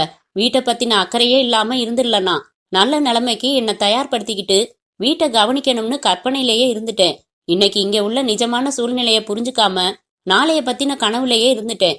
என் பொறுப்புகளை சுமக்க வெறுப்பு இல்லப்பா. எல்லாம் நல்லாத்தான் போய்கிட்டு இருக்குன்னு நம்பிக்கிட்டு பொறுப்புகளை தள்ளி போட்டுட்டு இருந்துட்டேன். தப்புப்பா. நிலைமை புரியாம இருந்துட்டது பெரிய தப்புப்பா. எப்படியும் எல்லாத்தையும் சரி செஞ்சிடறேன்ப்பா. நாளை காலையில போய் அந்த மரம் இல்ல பொறுப்பெடுத்துக்கிறது பத்தி பேசிட்டு வந்துடலாம்ப்பா. இனிமே நான் இங்கேதான் இருக்க போறேன். அப்பாவுக்கு போதை மிதமிஞ்சி இருக்க அப்படியே சரிந்து படுத்து விட்டார். நானும் மங்கையுமாக அவரை படுக்கையில் படுக்க வைத்து போர்த்தினோம். இத்தனை சத்தத்திற்கும் அம்மா எழுந்து கொள்ளாமல் உறக்கத்திலேயே இருந்தது எனக்கு வியப்பாக இருந்தது. உறங்கும் அம்மாவை பார்த்தபடி நின்ற என் பார்வையின் பொருளை புரிந்து கொண்டவளாக மங்கை, அம்மாவுக்கு இப்பெல்லாம் வயிற்றுல வலி ரொம்ப அதிகமா வர்றதால டாக்டர் தூக்க மாத்திரை கொடுத்திருக்காரு. அதை போட்டுக்கிட்டு படுத்ததாலதான் அம்மா இப்படி தூங்குறாங்க. வெடிக்கின்ற அழுகையை சிரமப்பட்டு கட்டுப்படுத்தினேன். மங்கை, எத்தனை தபால் எனக்கு எழுதியிருக்க நீ? ஒரு தபால்லையாவது இங்க இந்த மாதிரி நிலைமைன்னு லேசா கோடிட்டாவது காட்டியிருக்கியா? ஏமா தெரியப்படுத்தல? உன் மனசு கஷ்டப்படும்னு தானா தெரிவிக்கல? அங்க முழு வேகத்துல பண்ணிக்கிட்டு இருக்கிற உன் முயற்சி தடைப்படும். உன் மூடு அவுட் ஆகும். வீட்டு நினைப்பிலேயே இருந்தா உன் கவனம் செதறும். அதனாலதான் தெரிவிக்கல. அப்பாவும் அம்மாவும் கூட எதையும் எழுத வேணாம்னு சொல்லிட்டாங்கன்னா. நான் அமைதியாக என் படுக்கையில் விழுந்தேன். என் மனசாட்சி சுட்டு விரல் நீட்டி என்னை குற்றம் சாட்டியபடி இருந்தது. குற்ற உணர்ச்சி உயரமாக எழும்பி ஆர்ப்பரித்து கொண்டிருந்தது. அத்தியாயம் 6. காலையில் நான் கண் விழித்த போது என் படுக்கைக்கு அருகில் ஸ்டூல் போட்டு உட்கார்ந்திருந்த அப்பாவை பார்த்து பதட்டமாக எழுந்து கொண்டேன். அப்பா குளித்து நெற்றியில் விபூதியுடன் புத்துணர்ச்சியுடன் ஆனால் முகத்தில் ஒரு தயக்கத்துடன் இருந்தவர் என்னை பார்க்காமல் சொன்னார். ராத்திரி அந்த கர்மாந்திரத்தை ஏத்திக்கிட்டு இருந்தேனா, மனசு வலிக்கிற மாதிரி எப்படியோ பேசிட்டேன்பா. என்ன பேசுறோம்னு நிதானம் புரிஞ்சுது. இத பேசலாமான்னு கட்டுப்பாடுதான் இல்லாம போச்சு. இங்க உள்ள நிலைமை உனக்கு தெரியாம இருக்கணும்னு வைராக்கியமா நினைச்சுக்கிட்டு இருந்தேன். நேத்து கடகடன்னு கொட்டிட்டேன். கொஞ்சம் மரியாதை கெட்டத்தனமா தான் நடந்துகிட்டேன். எதுவும் மனசுல வச்சுக்காதப்பா. என்னப்பா இதெல்லாம்? நான் சொல்ல வேண்டிய வார்த்தைப்பா இதெல்லாம். உங்க மேல எந்த தப்பும் இல்லப்பா. நிலைமை உணராம பொறுப்பு உணராம நான் தான் இருந்துட்டேன். இங்க இப்படியெல்லாம் சூழ்நிலை இருந்தும் என் மனசு கஷ்டப்படக்கூடாதுன்னு எல்லாத்தையும் மறைச்சிங்களே, அந்த மனசுக்கு ஜென்மத்திலையும் நான் நன்றி கடன் பட்டிருக்கேன்பா என்று கண் கலங்கி சொன்னேன். பொறுப்பு உணராம நீ இல்லப்பா. நல்ல நிலைமைக்கு வந்துடுவோம், எல்லாத்தையும் செஞ்சிடலாம்னு ஒரு நம்பிக்கையில இருந்த. உன்னை தப்பு சொல்ல முடியாது. ஆண்டவன் வேற மாதிரி நினைக்கிறான். என்ன பண்றது? அவங்க ஜாதகப்படிதான் தொழில் அமையும்னு சொல்லுவாங்க. சில பேருக்கு இரும்பு சம்பந்தமான தொழில் தான் சரிப்படும்னு ஜோசியர் சொல்லுவாரு. அதே மாதிரி அவங்க பல தொழிலை செஞ்சு பார்த்து நொடிச்சு போய் இரும்பு தொழில ஆரம்பிச்சு மேல வந்திருக்காங்க. அந்த மாதிரி ஓன் ஜாதகப்படி இந்த சினிமா சமாச்சாரம் எல்லாம் ஒத்து வரல போலிருக்கு என்றார் வருத்தமான குரலில் அப்பா. அப்பா, இன்னைக்கு ராசு கவுண்டரை பார்த்துட்டு வந்துடலாமா என்றேன். எதுக்குப்பா? நீங்க தானே சொன்னீங்க அவரோட மரம் இல்ல நமக்கு லீஸுக்கு தர தயாரா இருக்காருன்னு. அது சம்பந்தமா பேசி ஒரு முடிவு எடுத்துடலாம். எனக்கு கஷ்டமா இருக்குப்பா ஜனா. இத்தனை நாள் நீ சினிமான்னு அலைஞ்சுகிட்டு இருந்தப்போ எனக்கு இவன் இந்த ஊர்லயே ஏதாச்சும் தொழில் செய்ய கூடாதான்னு வருத்தமா இருந்துச்சு. இப்ப நீயே அப்படி முடிவு செஞ்சாலும் எனக்கு என்னவோ வேதனையா இருக்கு. என்ன நோக்கத்தோட நீ மெட்ராஸ்க்கு போனியோ அதுல கொஞ்சமாச்சும் சாதனை செஞ்சிருந்தா உனக்கும் பெருமையா இருக்கும், எங்களுக்கும் பெருமையா இருக்கும். என் பையன் பெரிய சினிமா டைரக்டரா வரப்போறான்னு பெருமை அடிச்சுக்கிட்டு கடைசியில எதுவும் நடக்கலன்னா அது ரொம்ப சிரமமா இருக்குப்பா ஜீரணிக்கிறதுக்கு. எங்களுக்கே இப்படி இருக்கே, உனக்கு எப்படி இருக்கும்? ரொம்ப கஷ்டமா தான்ப்பா இருந்துச்சு. நாள்பட மரம் கல்லாகிற மாதிரி அந்த வேதனையே இப்ப மறத்து போச்சுப்பா. கிடைச்சதெல்லாம் ஒரு அனுபவம்னு நினைச்சுக்கிட்டாச்சு. நடந்ததை நினைச்சு புலம்புறதுக்கு இப்ப நேரமே இல்லப்பா. இனிமே நடக்க வேண்டியதை பத்தி தான் பேசியாகணும். நான் குளிச்சுட்டு வந்துடுறேன்ப்பா என்று எழுந்து பின்பக்கம் வந்தேன். கிணற்றடியில் பாத்திரங்களை தேய்த்து கொண்டிருந்த அம்மா என்னை பார்த்து, ஜனா, உங்க அப்பா ராத்திரி குடிச்சிட்டு வந்து ரகல பண்ணிட்டாராமே. மங்கை எல்லாம் சொன்னான். அவருக்கு வயசு ஏறிடுச்சே ஒழிய புத்தி குறைஞ்சிடுச்சு. தோளு கொசந்த புள்ளகிட்ட எதை பேசணும் எப்படி பேசணும்னு தெரியல. வந்ததும் வராததுமா இப்படியா புள்ளைய கலங்கடிப்பாங்க? நீ வருத்தப்படாத ராசா என்ற போது நெகிழ்ச்சியில் நெஞ்சம் பொங்கி விழிகளில் துளிர்த்தது. நான் அவள் அருகில் மண்டியிட்டு அமர்ந்து, அம்மா, நான் ஒன்னும் பெரிய கலெக்டர் இல்லம்மா. என்ன அப்பா எதுவும் சொல்லிடல. நான் கலெக்டராவே இருந்தாலும் என்னை கண்டிக்க அப்பா அம்மாவுக்கு உரிமை இருக்குமா. நீ எப்படிமா இருக்க? எத்தனை நாளாம்மா இந்த அல்சர் தொந்தரவு உனக்கு என்றேன். அதை வேற சொல்லிட்டாரா? ஒன்னும் பெருசா இல்லப்பா, நீ ஏதாச்சும் கற்பனை பண்ணிக்காத. உங்க அப்பா சாப்பிடாம நான் என்னைக்கும் சாப்பிடறது இல்லைன்னு தான் உனக்கு தெரியுமே. வயல் வேலை அது இதுன்னு சமயத்துல லேட்டா வந்துகிட்டு இருந்தாரா. நேரங்கெட்டு சாப்பிட்டதுல லேசா வயித்துல எரிச்சல் மாதிரி வந்துச்சு. டாக்டர் மாத்திரை கொடுத்தாரு. சாப்பிட்டதும் சரியாயிடுச்சு. இப்ப எந்த தொந்தரவும் இல்லப்பா. நிஜமா தான். ஏமா அப்படி மறைக்கிற? உன் அல்சருக்கு ஆபரேஷன் பண்ணி ஆகணும்னு டாக்டர் சொல்லியிருக்காரு தானே? டாக்டருக்கு என்ன, சும்மா கைய பிடிச்சு பார்த்து ஊசி போட்டா 10-20 தான் கிடைக்கும். ஆபரேஷன் செஞ்சா 5000-10,000 கிடைக்கும்னு ஏதாச்சும் சொல்லுவாரு. இப்போ ஒன்னும் இல்லடா. உனக்கு உள்ள கவலை பத்தாதுன்னு இதை வேற சேர்த்து சுமந்துக்காத. கஷ்டம்னு நினைச்சிருந்தா என்ன நீ சுமந்திருப்பியாமா நீ என்றேன். என்னப்பா இப்படியெல்லாம் பேசுற? நீயே அங்க ஒரு வாய்ப்பு கிடைச்சிடாதான்னு அல்லாடிக்கிட்டு இருக்கிறப்ப உன் மனசை எதுக்கு கஷ்டப்படுத்தணும்னு தான் எழுத வேணாம்னு மங்கை கிட்ட சொன்னேன்ப்பா. அம்மா, அப்பாவை மீறி என்னம்மா வாழ்க்கை வேண்டி கிடக்கு எனக்கு? வைத்தியம் பண்றதுக்கு செலவுக்கு பணம் கொடுக்க முடியலன்னா கூட வந்து 4 நாள் கூட இருந்து பார்த்துட்டாவது போயிருப்பேனேம்மா. சரி விடு, இன்னைக்கு சாயங்காலம் ரெடியாரு. உன்னை டாக்டர் கிட்ட அழைச்சிக்கிட்டு போகணும். உன் உடம்பு இன்னைக்கு என்ன நிலைமைன்னு தெரிஞ்சுக்கணும். அதான் இப்ப ஒன்னும் பிரச்சனை இல்லைன்னு சொல்றேனேப்பா. அதை டாக்டர் சொல்லட்டுமா? அதெல்லாம் வேணாம். டாக்டர் கிட்ட போனாலே பயமுறுத்தி விட்டுருவாங்க. எக்ஸ்ரே எடு அது எடுன்னு சும்மா செலவு வச்சு இங்கிலீஷ்ல பேசி மிரட்டி விட்டுருவாங்க. இப்ப எனக்கு வயிற்று வலியே இல்லப்பா. ஏமா, வலி இல்லாம தான் நேத்து ராத்திரி தூக்க மாத்திரை போட்டுக்கிட்டியா? இந்த கேள்விக்கு பதில் சொல்ல திணறி அம்மா மௌனமாகிவிட, சாயங்காலம் கண்டிப்பா டாக்டர் கிட்ட போறோம் என்று சொல்லிவிட்டு குளியல் அறைக்கு சென்றேன். அத்தியாயம் 7. ராசு கவுண்டர் பலபலவென்று பாலிஷ் போட்ட ஊஞ்சலில் உட்கார்ந்து வெற்றிலை போட்டு கொண்டிருந்தார். எங்களை நாற்காலிகளில் உட்கார சொன்னபோது அப்பா பிடிவாதமாக மறுத்து என்னை மட்டும் உட்கார வைத்து அவர் நின்றபடியே, நேத்து தாங்க தம்பி ஊர்ல இருந்து வந்துச்சு. உங்ககிட்ட அழைச்சிட்டு வந்து பேசணும்னு நினைச்சேங்க, அதான் கூட்டிட்டு வந்தேன் என்றார். வணக்கங்க என்றேன் நான். வணக்கம். சினிமா படம் பிடிச்சிட்டியாப்பா என்றார் கவுண்டர். இல்லங்க, எனக்கு சரியா அமையலங்க. ஏன், என்னாச்சுப்பா? ஏதோ நல்லபடியா வந்துகிட்டு இருக்கேன்னு தானே பேச்சு அடிபட்டது. நான் கூட சந்தோஷப்பட்டுட்டு இருந்தேன். என்ன சொல்றதுன்னு புரியல. எனக்கு நேரம் ஒர்க் அவுட் ஆகல.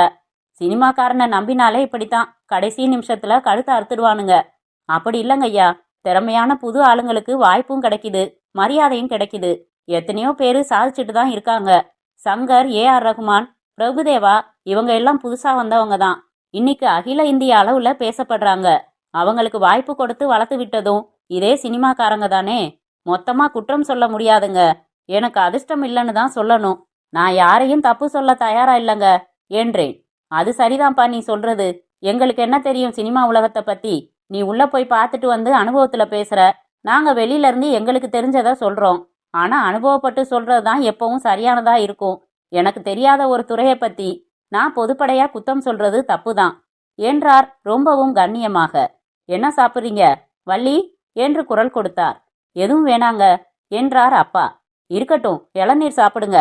எந்த நேரம் சாப்பிட்டாலும் உடம்பு கெடுக்காது என்றவர் வந்த வேலைக்கார பெண்ணிடம் 2 இளநீ சீவி டம்ளர்ல ஊத்தி எடுத்துட்டு வாமா என்றவர் திரும்பி, மறுபடி வேற என்னப்பா முயற்சியில இருக்க என்றார். இங்கேயே ஏதாச்சும் தொழில் பண்ணலாம்னு முடிவெடுத்து மெட்ராஸ்ல ரூமை காலி பண்ணிட்டு வந்துட்டேங்க. நீங்க மரமில்ல சம்பந்தமா கூப்பிட்டு பேசினதா அப்பா விவரம் சொன்னாரு. அதான் முதல்ல உங்களை பார்த்துடலாம்னு வந்தோம். ஐயா, பொய் பேச மாட்டேங்க, உண்மையா உழைப்பேங்க. உங்களுக்கு நன்றி மறக்காம என்னைக்கும் நடந்துக்குவேங்க. ராசு கவுண்டர் அமைதியாக வெற்றிலை போடுவதிலேயே இருந்தார். இளநீர் வந்தது. வெற்றிலை போடுவதால் தனக்கு வேண்டாம் என்று சொல்லி எங்களை பருகச் சொன்னார். நாங்கள் பருகி வைத்தோம். உங்க அப்பா கிட்ட இதை பத்தி நான் பேசி 5-6 மாசம் இருக்குமே என்றார். இருக்கும் என்றார் அப்பா. இப்பதான் என்னால முடிவுக்கு வர முடிஞ்சதையா என்றேன் நான். புரியுதுப்பா, இப்ப எனக்கு ரொம்ப தர்ம சங்கடமா இருக்கு. என்னங்கய்யா? உங்க அப்பாவோட எனக்கு இன்னைக்கு நேத்து பழக்கம் இல்ல. நீ எல்லாம் பிறக்கிறதுக்கு முன்னாடில இருந்தே பழக்கம். நானே தான் கூப்பிட்டு விட்டு உன் குடும்பத்துக்கு என் காலத்திலேயே ஏதாச்சும் செய்யணும்னு அந்த யோசனைய சொன்னேன். ஆனா மாசக்கணக்கா ஆச்சு, எனக்கு எந்த பதிலும் வந்து சேரல. நானே ஒரு முடிவெடுக்க வேண்டியிருந்தது. என் சித்தப்பா வழியில சொந்தக்கார பையன் வேணும்னு ஒருத்தன் இருந்தான். அவனை கூப்பிட்டு விட்டு நடத்துறியான்னு கேட்டேன். சரின்னா 1 மாசமா அவன் தான் மில்ல நடத்திக்கிட்டு இருக்கான். நல்லா பொறுப்பா கவனிச்சுக்கிறான். இப்ப திடீர்னு அவங்கிட்ட இருந்து மில்ல மாத்தி விடுறது சரியான வேலை இல்லையப்பா. இல்லைங்க, அப்படியெல்லாம் வேணாம், அவரே பார்க்கட்டுங்க ஐயா. எனக்கு ஏமாற்றங்கிறது ரொம்ப பழகி போன விஷயங்க. இங்க வர்றப்பவே எந்த பதிலுக்கும் தயாரா மனசை வச்சுக்கிட்டு தான் வந்தேன் என்றேன், எனக்கே தெரியாமல் உள்ளே பரவும் ஏமாற்ற அலைகளை உணர்ந்தபடி. கவுண்டர் சில நிமிடங்கள் அமைதியாக இருக்கவே நான் அப்பாவிடம் புறப்படலாம் என்பதற்கு ஜாடை காட்டினேன். அப்ப நாங்க புறப்படுறோம், உங்களுக்கு பெரிய மனசுதான், அதை பயன்படுத்திக்க நாங்க தான் கொடுத்து வைக்கல என்றார் அப்பா. நான் நாற்காலியிலிருந்து எழுந்து கொண்டேன். இருங்க, போலாம் தம்பி, உக்கார்ப்பா. உங்க குடும்பத்துக்கு ஏதாச்சும் செய்யணும்னு வாக்கு கொடுத்துருக்கேன். பொறுப்புணர்ந்து குடும்பத்தை காப்பாத்தணும்னு துடிப்போட வந்திருக்கிற ஓ மனசு நோகக்கூடாதுப்பா. நான் வேற ஒரு யோசனை சொல்றேன், உனக்கு ஒத்து வருமானு பார்ப்பா என்றார். என்னங்கய்யா? கடத்தெருவில் எனக்கு 10-12 கடைங்க இருக்குன்னு உனக்கு தெரியுமில்ல. நல்ல வாடகை வந்துகிட்டு இருக்கு. அதுல முதல் மாடியில ஒரு ஃபைனான்ஸ் கம்பெனி இருந்துச்சு. அவன் 15 நாளைக்கு முன்னாடி தான் இடத்த காலி செஞ்சான். 400 சதுரம் வரும். கொஞ்சம் பெரிய இடம்தான். 2000 வாடகை கொடுத்துட்டு இருந்தான். 50,000 அட்வான்ஸ் கொடுத்துருந்தான். சாவி தரேன், போய் திறந்து பாரு. அந்த இடத்துல உன்னால ஏதாச்சும் தொழில் செய்ய முடியுமான்னு யோசிப்பா. ஏதாச்சும் யோசனை வந்தா சொல்லு. அந்த இடத்த நீயே வாடகைக்கு எடுத்துக்க. எனக்கு 1 பைசா அட்வான்ஸ் தர வேணாம். வாடகைன்னு பேருக்கு ஒரு 500 ரூபாய் கொடு. அது கூட நீ தொழில் ஆரம்பிச்சு லாபம் வர தொடங்கினப்புறம் கொடு. வரேன். எனக்கு அந்த யோசனை அமையுமோ அமையாதோ என்பது வேறு விஷயம். இப்படி ஒரு மனசுடன் சொல்லும் அவர் கால்களில் விழ வேண்டும் போல தோன்றியது. கவுண்டர் அடுத்த அறைக்கு சென்று சாவியோடு திரும்பினார். இந்தாப்பா, இதான் சாவி. காதம்பரி சில்க் ஸ்டோர்ஸ் இருக்குதுல்ல, அதுக்கு நேரெதிர் கட்டிடம் தான் என்னோடது. நம்ம பில்டிங்ல கிரவுண்ட் ஃப்ளோர்ல நீளமா மெட்டல் ஸ்டோர்ஸ் இருக்கு. அதோட மாடியில தான் இந்த இடம். சைடுல தனியா மாடிப்படி போகும். போய் பார்த்து வந்து சொல்லு. 1 மாசம் நிதானமா யோசி. 1 மாசத்துக்கு நான் யாருக்கும் கொடுத்துடாம வச்சிருக்கேன் என்றார். சரிங்க என்று சாவியை வாங்கி கொண்டு, ஐயா, என்ன நல்லா வரணும்னு உங்க மனசுல இருந்து நல்ல வார்த்தை சொல்லுங்க என்று அவர் கால்களில் விழுந்தேன். அவர் இதை எதிர்பார்க்காமல் தடுமாறி, தம்பி எந்திரியா, ஓஹோன்னு வருவ நீ என்று என் தோள் பிடித்து தூக்கினார். அத்தியாயம் 8. அம்மாவை டாக்டர் பரிசோதனை செய்த பிறகு அவளை வெளியே இருக்க சொல்லிவிட்டு அவர் முகத்தையே பார்த்து கொண்டு நின்ற என்னை பார்த்தார். தன் கண்ணாடியை கழற்றி கொண்டார். உட்காருங்க என்றார். அமர்ந்து கொண்டேன். உங்க அம்மாவுக்கு கிரானிக் டியோடினல் அல்சர் என்றவர் அம்மாவின் எக்ஸ்ரேயை கவரில் இருந்து எடுத்து பொருத்தி ஸ்விட்ச் தட்டி நிழல் புகை சுருளாய் தெரிந்த எக்ஸ்ரே குடலில் விரலை ஓட்டி 2 இடங்களை சுட்டி காட்டினார். 2 ஸ்பாட்ல இருக்கு என்றார். இதுக்கு மருந்தால குணப்படுத்த முடியாதா டாக்டர்? உங்க அம்மா என் பேஷண்ட் தான். 6 மாசமா மருந்து மாத்திரை கொடுத்துக்கிட்டு தான் இருக்கேன். ஆரம்பத்திலேயே வந்திருந்தா பரவாயில்ல. அஜீர்ணம் வாயுன்னு இவங்களே நோயை தீர்மானிச்சுக்கிட்டு சரியா மருந்து எடுத்துக்காம இருந்துட்டாங்க. இப்போ ஆபரேஷன் 1 தான் ரெமெடி. அந்த நிலைமையில இருக்கு வியாதியோட கண்டிஷன். நான் சற்றே யோசனையில் ஆழ்ந்து, 2 இடத்துல அல்சர் இருக்குன்னா 2 தடவை ஆபரேஷன் செய்யணுமா டாக்டர் என்றேன். சேச்சா, ஒரே தடவையில செஞ்சிடலாம். இதுக்காக வயித்தை ஓபன் பண்றப்ப அப்பெண்டிஸ் கூட செஞ்சிடுவோம். Doctor, don't mistake me. எங்க குடும்பத்துல இப்ப சரியா எக்கனாமிக் கண்டிஷன் இல்ல. இந்த ஆபரேஷனுக்கு எவ்வளவு செலவாகும்? எங்க வச்சு செஞ்சுக்கிட்டா செலவு கம்மியாகும்? புரியுதுங்க. நீங்க எங்க செஞ்சாலும் ஆபரேஷனுக்கு அப்புறம் 10 நாள் பெட்ல இருக்க வேண்டியிருக்கும்.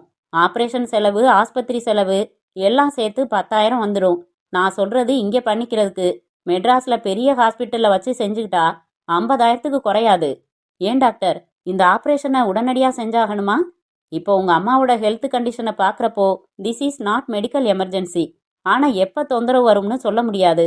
குடல் அப்படியே ஒட்டிக்கிட்டா பாதை அடப்பட்டு வாமிட்டிங் வர ஆரம்பிச்சிடும். ரத்தம் எல்லாம் வாந்தியில வரலாம்.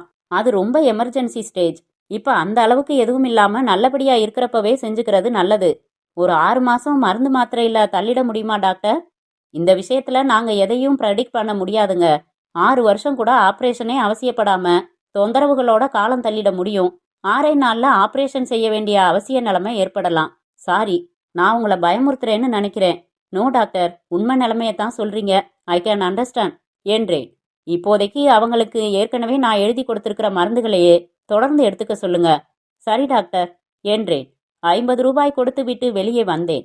அந்த கிளினிக்கின் அருகில் இருக்கும் சின்ன பிள்ளையார் கோயில் வாசலில் நின்று அம்மா கும்பிட்டு கொண்டிருப்பதை பார்த்தேன். சென்று போலாமா என்றேன். அமைதியாக எங்கள் வீட்டை நோக்கி நடந்தோம். என்னப்பா சொன்னாரு டாக்டர்? பயப்படுறதுக்கு எதுவும் இல்லைன்னு சொன்னாருமா. இதே மருந்து மாத்திரைகளை தொடர்ந்து சாப்பிட சொன்னாரு என்றேன். எவ்வளவு கொடுத்த? 50 ரூபா. வேஸ்ட். இன்னைக்கு புதுசா என்ன சொல்லிட்டாரு? நியாயமா அவர் பணம் வாங்கலாமா இன்னைக்கு? உன்னை டெஸ்ட் செஞ்சாருலம்மா. என்ன பெரிய டெஸ்ட்? வயிற்ற அமுக்கி பார்த்தாரு. இன்னைக்கு அவர் காசு வாங்கி இருக்க கூடாது. இல்லம்மா, அது அவர் தொழில்மா. அவரோட ஒவ்வொரு நிமிஷத்துக்கும் விலை இருக்குமா. செலவு பண்ணித்தானே படிச்சுட்டு வர்றாங்க. கிளினிக் கட்டுறதுனா கட்டிட செலவு இல்லையா? எவ்வளவு மெஷின்ஸ் இருக்கு. எல்லாத்துக்கும் சம்பளம் கொடுக்கணும். இதுக்கெல்லாம் வரவங்க கிட்ட ஃபீஸா வாங்காம வேற எப்படி சரிகட்ட முடியும்னு நினைக்கிற? இலவசமா மருத்துவ சேவை பண்றதுக்கு இது தர்மாஸ்பத்திரி இல்லையம்மா. நமக்கு வந்துருச்சு. அதுக்கு அவங்க கிட்ட வர வேண்டியிருக்கு. அவருக்குண்டான ஃபீஸை கொடுத்து தான் ஆகணும் என்றேன். அத்தியாயம் 9. நானும் கிருஷ்ணமூர்த்தியும் சென்று ராசு கவுண்டரின் மாடிப்பகுதி கடையை திறந்து பார்த்தோம். நீல் செவ்வக வடிவத்தில் அமைப்பாக இருந்தது. புதிதாக வெள்ளையடிக்கப்பட்டதின் சுண்ணாம்பு காட்டம் காற்றில் இருந்தது.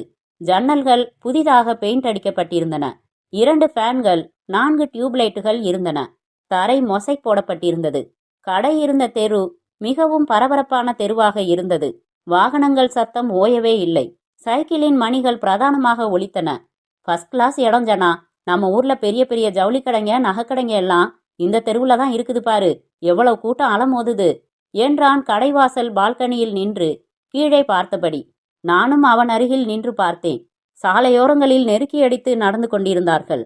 வியாபார நிறுவனங்களில் விளம்பர போர்டுகள் வட்டாரத்தில் உள்ள கட்டிடங்களின் முகங்களை மறைத்து தொங்கின. Senthil Travels, Uma Travels, Priyadarshini Travels என்று நிறைய போர்டுகள் பார்த்தேன். நிறைய டிராவல்ஸ் ஆபீஸ் இருக்கு போல இருக்குங்க என்றேன்.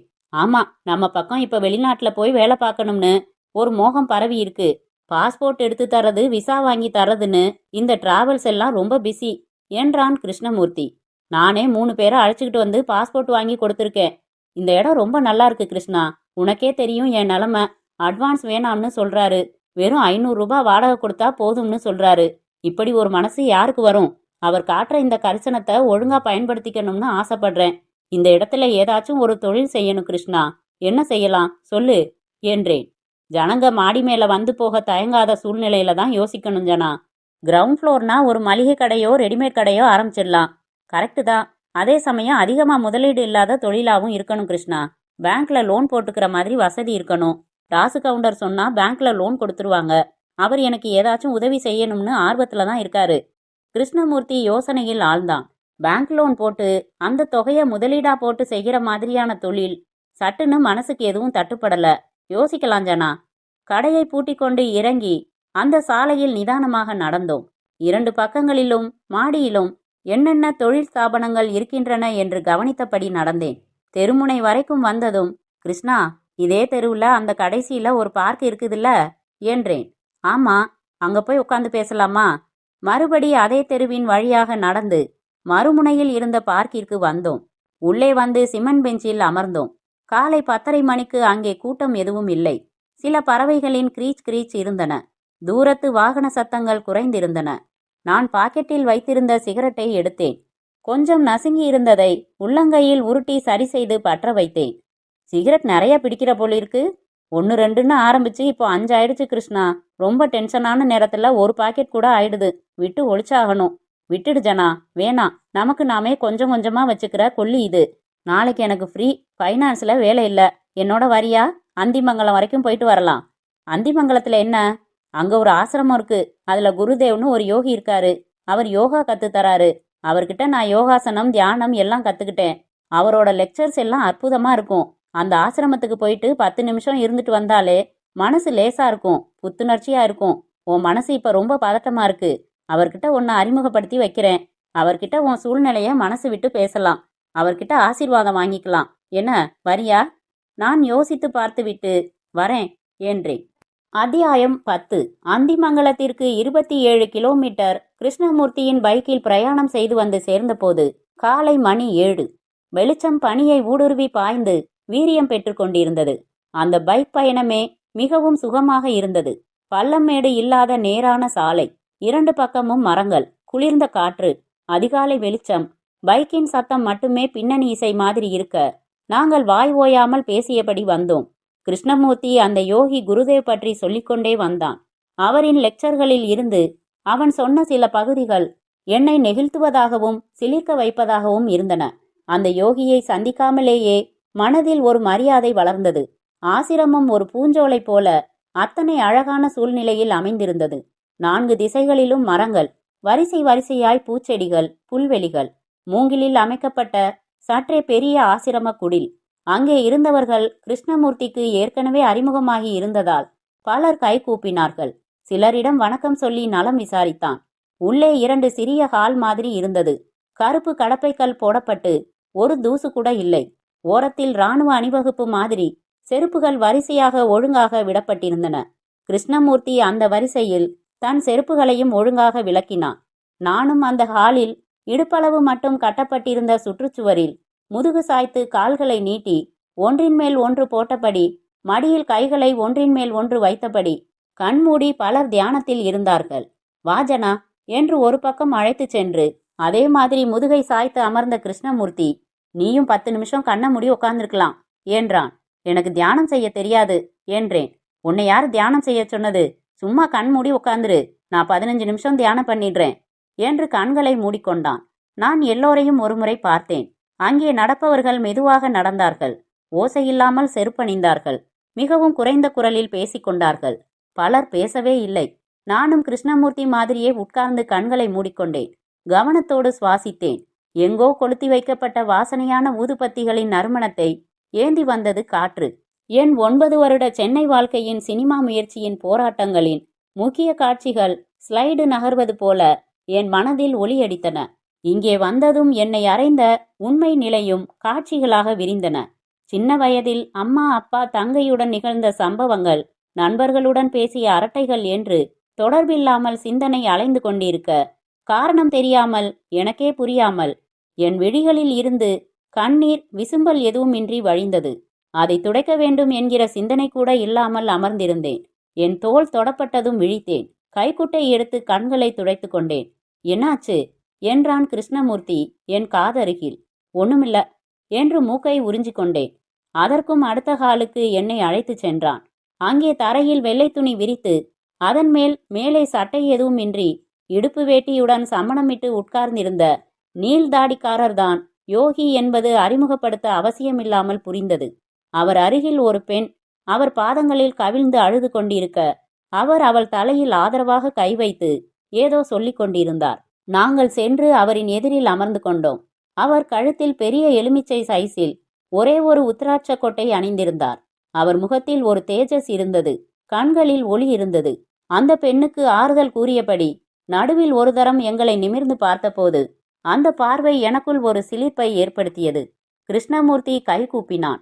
ஆமோதிப்பதாக தலையசைத்த அவர் கொஞ்சம் உதிரிப்பூவையும் ஒரு எலுமிச்சை பழத்தையும் அழுது முடித்து நிமிர்ந்த பெண்ணின் கையில் கொடுத்தார். அவள் எழுந்து முகம் துடைத்தபடி வெளியே சென்றதும் கிருஷ்ணமூர்த்தி என்னையும் எழுப்பிக் கொண்டு அவர் அருகில் வந்து அவர் கால்களை தொட்டு கும்பிட நானும் அப்படியே செய்தேன். அவர் சைகையாலேயே எங்களை உட்கார சொன்னார். உட்கார்ந்தோம். எப்படி இருக்க கிருஷ்ணமூர்த்தி என்றார் அவர் அன்பாக.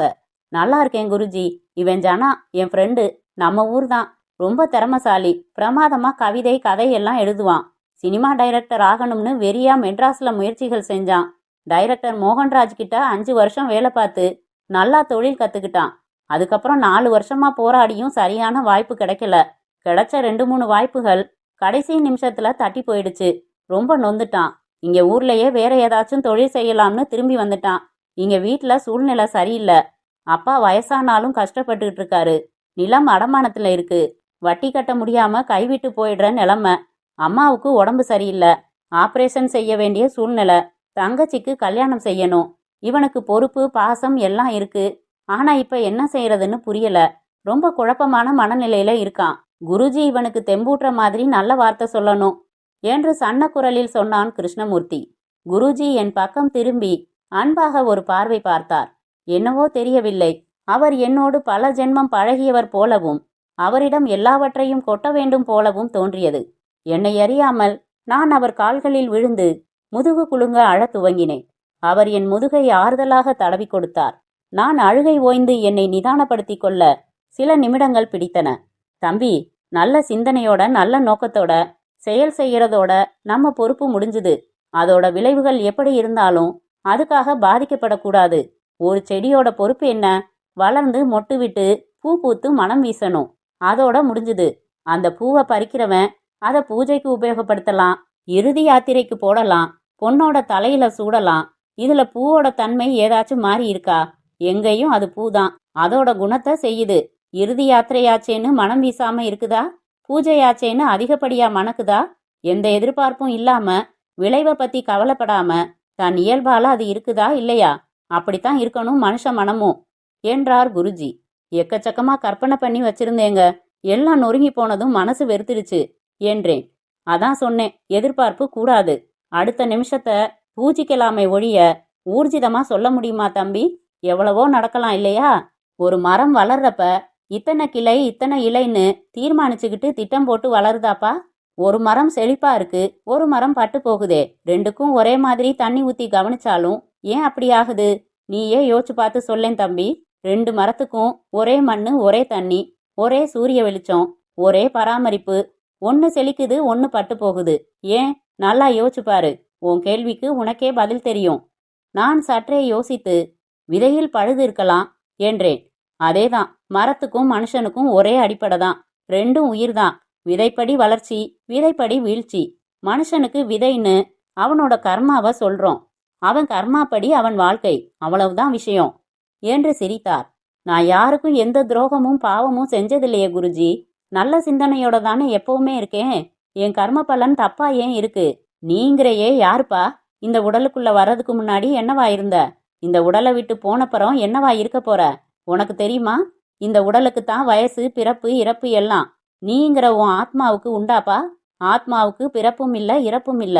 உன் ஆத்மா இந்த உடலுக்குள்ள இருக்கிற காலத்துல நீ செய்யற கர்மாக்களை மட்டும்தானே நினைச்சு பார்க்க உன்னால முடியுது. இது சரியான கணக்கா தம்பி? உன் தாத்தாவை நீ பார்த்திருக்க கூட மாட்ட. நீ பிறக்கிறதுக்கு முன்னாடியே அவர் செத்து போயிருக்கலாம். ஆனா இது என் தாத்தாவோட சொத்துன்னு நீ அனுபவிக்கிறியா இல்லையா? நான் பிறந்ததுக்கு அப்புறம் நானே சேர்க்கிற சொத்து மட்டும்தான் ஏன் கணக்குன்னு சொல்றியாப்பா? அப்படித்தான் இந்த கர்மா கணக்கும். புன்னகை மாறாமல் குருஜி சொன்னவை எனக்குள் ஜிலீர் என்று சிலிர்ப்புடன் பரவி கொண்டிருப்பதை உணர்ந்தேன். மனம் கொஞ்சம் ஆரவாரம் குறைந்திருப்பது போல உணர்ந்தேன். குருஜி, என் குடும்பத்துக்கு செய்ய வேண்டிய கடமைகளை நான் புறக்கணிச்சிட்டேனோன்னு ஒரு குற்ற உணர்ச்சி என்னை அரிச்சுக்கிட்டு இருக்கு. என் மனசு சினிமான்னு இன்னும் ஏக்கத்தோடவே இருக்கிறதால பொறுப்பா இங்கே ஒரு தொழில் செய்யணும்னு யோசிக்கிறப்பவே ஒரு கசப்பா இருக்கு. கடமைன்னு புரியுது. ஆனா ஸ்கூலுக்கு போக மறுக்கிற சின்ன குழந்தை மாதிரி விசும்புது. எனக்குள்ள போராட்டம் ஓஞ்சி ஒரு தெளிவுக்கு வரணும் குருஜி என்றேன். எப்போ எது முக்கியமோ அதை முதல்ல செய்யணும். வீட்டில் பிரமாதமா அலங்காரம் செய்யணும்னு நினைக்கிறோம். அதுக்கான சாமான்களை வாங்கி வந்தாச்சு. உடனே எல்லாத்தையும் மாட்டிடுறோமா? முதல்ல என்ன செய்யறோம்? வீட்டில் இருக்கிற ஒட்டடையெல்லாம் அடிச்சு, படமெல்லாம் தொடச்சு கூட்டி தள்ளி, ஸ்கிரீன் துணி மாத்தி கழுவி தள்ளி, அப்புறம்தானே அலங்கார தோரணத்தை கையில எடுப்போம். உண்மைதான் குருஜி. தம்பி, உனக்கு என் வாழ்க்கையிலிருந்து ஒன்று சொல்றேன். நான் காலேஜ் படிப்பு முடிச்சுட்டு 3000 சம்பளத்துல வேலை பார்த்துக்கிட்டு இருந்தேன். அப்பா, அம்மா, தம்பி, தங்கைன்னு பெரிய குடும்பம். எல்லாரையும் பார்த்துக்க வேண்டிய கடமையும் பொறுப்பும் எனக்கு இருந்துச்சு. அப்பதான் எனக்கு ஆன்மீக வழியில ஈடுபாடு ஏற்பட்டது. கொஞ்சம் கொஞ்சமா அதுல இறங்கிட்டேன். என் குருக்கிட்ட பிரம்மச்சரியம் வாங்கிக்கிட்டு முழுக்க என்ன ஆன்மீகத்துல ஈடுபடுத்திக்க நினைச்சேன். வீட்டுல பயங்கரமான எதிர்ப்பு. ஒத்துக்கவே இல்லை. யோசிச்சு பார்த்தேன். என் மேல பாசம் இருந்தாலும் எதிர்ப்புக்கு முக்கியமான காரணம் அவங்க வாழ்க்கையோட பாதுகாப்பு பத்தி பயம். சம்பாதிக்கிற ஒரே ஆம்பளை வேலையை விட்டுட்டு குடும்பத்தை விட்டுட்டு சன்னியாசி ஆகிட்டா நாளைக்கு குடும்பம் எப்படி நடத்துறதுன்னு தான் அவங்க கவலைன்னு எனக்கு பட்டது. என் குருஜி கிட்ட வந்து 2 வருஷம் கழிச்சு பிரம்மச்சரியம் வாங்கிக்கிறேன்னு சொல்லிட்டு ஆசிரமத்துல இருந்து வீட்டுக்கு வந்துட்டேன். 2 வருஷம் பிரைவேட்டா பில்டிங் கான்ட்ராக்ட் எடுத்து பம்பரம் மாதிரி சுத்தி திரிஞ்சு வேலை பார்த்தேன். பணம் பணம்னு அப்படி அலைஞ்சேன். 2 வருஷ உழைப்புல 7 லட்சம் ரூபாய் சம்பாரிச்சேன். அதை அப்படியே பேங்க்ல டெபாசிட் செஞ்சேன். எங்க அப்பா பேர்ல கொண்டு போய் எங்க அப்பா கிட்ட கொடுத்து, இதுல இருந்து மாசம் மாசம் வர்ற வட்டி பணத்துல நம்ம குடும்பம் சந்தோஷமா இருக்க முடியும். இப்ப என் சந்தோஷத்துக்கு குறுக்க நிக்காதீங்க, நான் ஆன்மீக வழியில போறேன்னு சொல்லிட்டு ஆசிரமத்துக்கு வந்துட்டேன். அவங்களுக்கும் திருப்தி, எனக்கும் திருப்தி. அந்த மாதிரி உன் குடும்பத்துக்கு முதல்ல செய்ய வேண்டிய கடமைகளை செஞ்சு முடிச்சிடு. அப்புறம் உன் வாழ்க்கை முழுக்க உன்னோடது. அதை நீ எப்படி விரும்புறியோ அப்படி செஞ்சுக்கலாம். தலையில ஒரு சுமையை வச்சுக்கிட்டு கைவீசி ஓட முடியுமாப்பா? சுமையை எங்க கொண்டு போகணுமோ அங்க கொண்டு போய் வச்சுட்டு அப்புறம் ஓடலாமே. வழியிலேயே சுமையை சுமக்காமலேயோ இல்ல கீழே வீசிட்டோ ஓடினா ஓட்டத்திலையும் ஈடுபாடு இருக்காது. நினைப்பு சுமை மேலேயே தான் இருக்கும். சுமை தூக்கிட்டு நடக்கிறப்ப ஓட்டத்தை பத்தி நினைச்சா சுமை வலிக்கும். சுமைய பத்தியே நினைச்சா ஈடுபாட்டோட சுமக்கலாம். அவர் சொல்ல சொல்ல எனக்கும் புது ரத்தம் பாய்ந்தது போல இருந்தது. ஏதேதோ உண்மைகள் புரிந்த மாதிரி இருந்தது. மீண்டும் கைகூப்பி அவர் கால்களில் விழுந்து வணங்கி எழுந்தேன். எனக்கு கொஞ்சம் பூக்களும் ஒரு எலுமிச்சையும் கொடுத்து என் தலையை தொட்டு ஆசீர்வதித்தார். எங்களுக்கு பின்னால் குருஜியை சந்திக்க 4-5 பேர் காத்திருந்ததால் நாங்கள் எழுந்து கொண்டோம். வெளியே வந்தபோது மனம் மிகவும் உற்சாகமாக இருந்தது. ஆசிரமத்திற்கு வெளியே மர நிழலில் நிறுத்தியிருந்த பைக் அருகில் வந்ததும் கிருஷ்ணமூர்த்தியின் கைகளை பிடித்து கொண்டேன். கிருஷ்ணா, ரொம்ப நல்ல காரியம் செஞ்சப்பா. எவ்வளவு ஆத்மார்த்தமா பேசுறாரு, அனுபவமா பேசுறாரு. மனசுக்குள்ள வருடி விட்ட மாதிரி இருக்குப்பா. ரொம்ப தெளிவா இருக்கு. சஞ்சலம் எல்லாம் தீந்து போன மாதிரி இருக்கு என்றேன் உணர்ச்சி பூர்வமாக. உன்னை சிரிச்ச முகத்தோட பாக்குறதே எனக்கு உற்சாகமா இருக்கு ஜனா. புறப்படலாமா என்றான். பைக்கில் ஊருக்கு திரும்பும் வழியெல்லாம் குருஜி சொன்ன வார்த்தைகளையே திரும்ப திரும்ப நினைத்தபடி இருந்தேன். ரொம்ப தெம்பாக இருந்தது இப்போது. அத்தியாயம் 11. வயலில் பம்பு செட்டு அருகில் கொட்டகை நிழலில் கயிற்று கட்டிலில் அப்பாவும் நானும் அமர்ந்திருந்தோம். நாளைக்கு திண்டுக்கல் போலாம்பா என்றேன். நாளைக்கா என்றார் அப்பா. ஆமா, துரைப்பாண்டி மாமாவை பார்த்துட்டு நீங்க பார்த்து வச்சிருக்கிற அந்த கம்பவுண்டர் மாப்பிளைய நானும் பார்த்துடுறேன், பேசி பார்க்கறேன். எனக்கு திருப்தியாப்பட்டா பொண்ணு பார்க்க வர சொல்லி கல்யாணத்தை நிச்சயம் செஞ்சிடலாம்ப்பா. ஜனா, நம்மகிட்ட மொத்தம் 15 பவுன் இருக்கு. அதை போடுறேன்னும் கல்யாணம் செஞ்சிடுறேன்னும் சொன்னேன். அவர் சம்மதிச்சாரு. இப்பவும் பவுன் போடுறதுல எந்த பிரச்சனையும் இல்ல. கல்யாண செலவுன்னு பார்த்தா எப்படியும் 15,000 தேவைப்படும். அதுக்கு தான் எனக்கு வழி புரியலப்பா. சமாளிச்சிடலாம்ப்பா. கல்யாணம் நிச்சயம் செஞ்ச கையோட அம்மாவுக்கு ஆப்ரேஷன் செஞ்சிடணும்ப்பா. அதுக்கு ஒரு 10,000 ஆகும். பணத்துக்கு எங்கப்பா போறது? நான் தான் நம்ம நிலைமைய புட்டு புட்டு சொன்னேனே. இந்த நிலம் சேனாதிபதி கவுண்டர் கிட்ட அடமானத்துல இருக்கு. வட்டி ஏறிக்கிட்டு இருக்கு. 25,000 30,000 புரட்டுற அளவுக்கு சக்தி இல்லையேப்பா.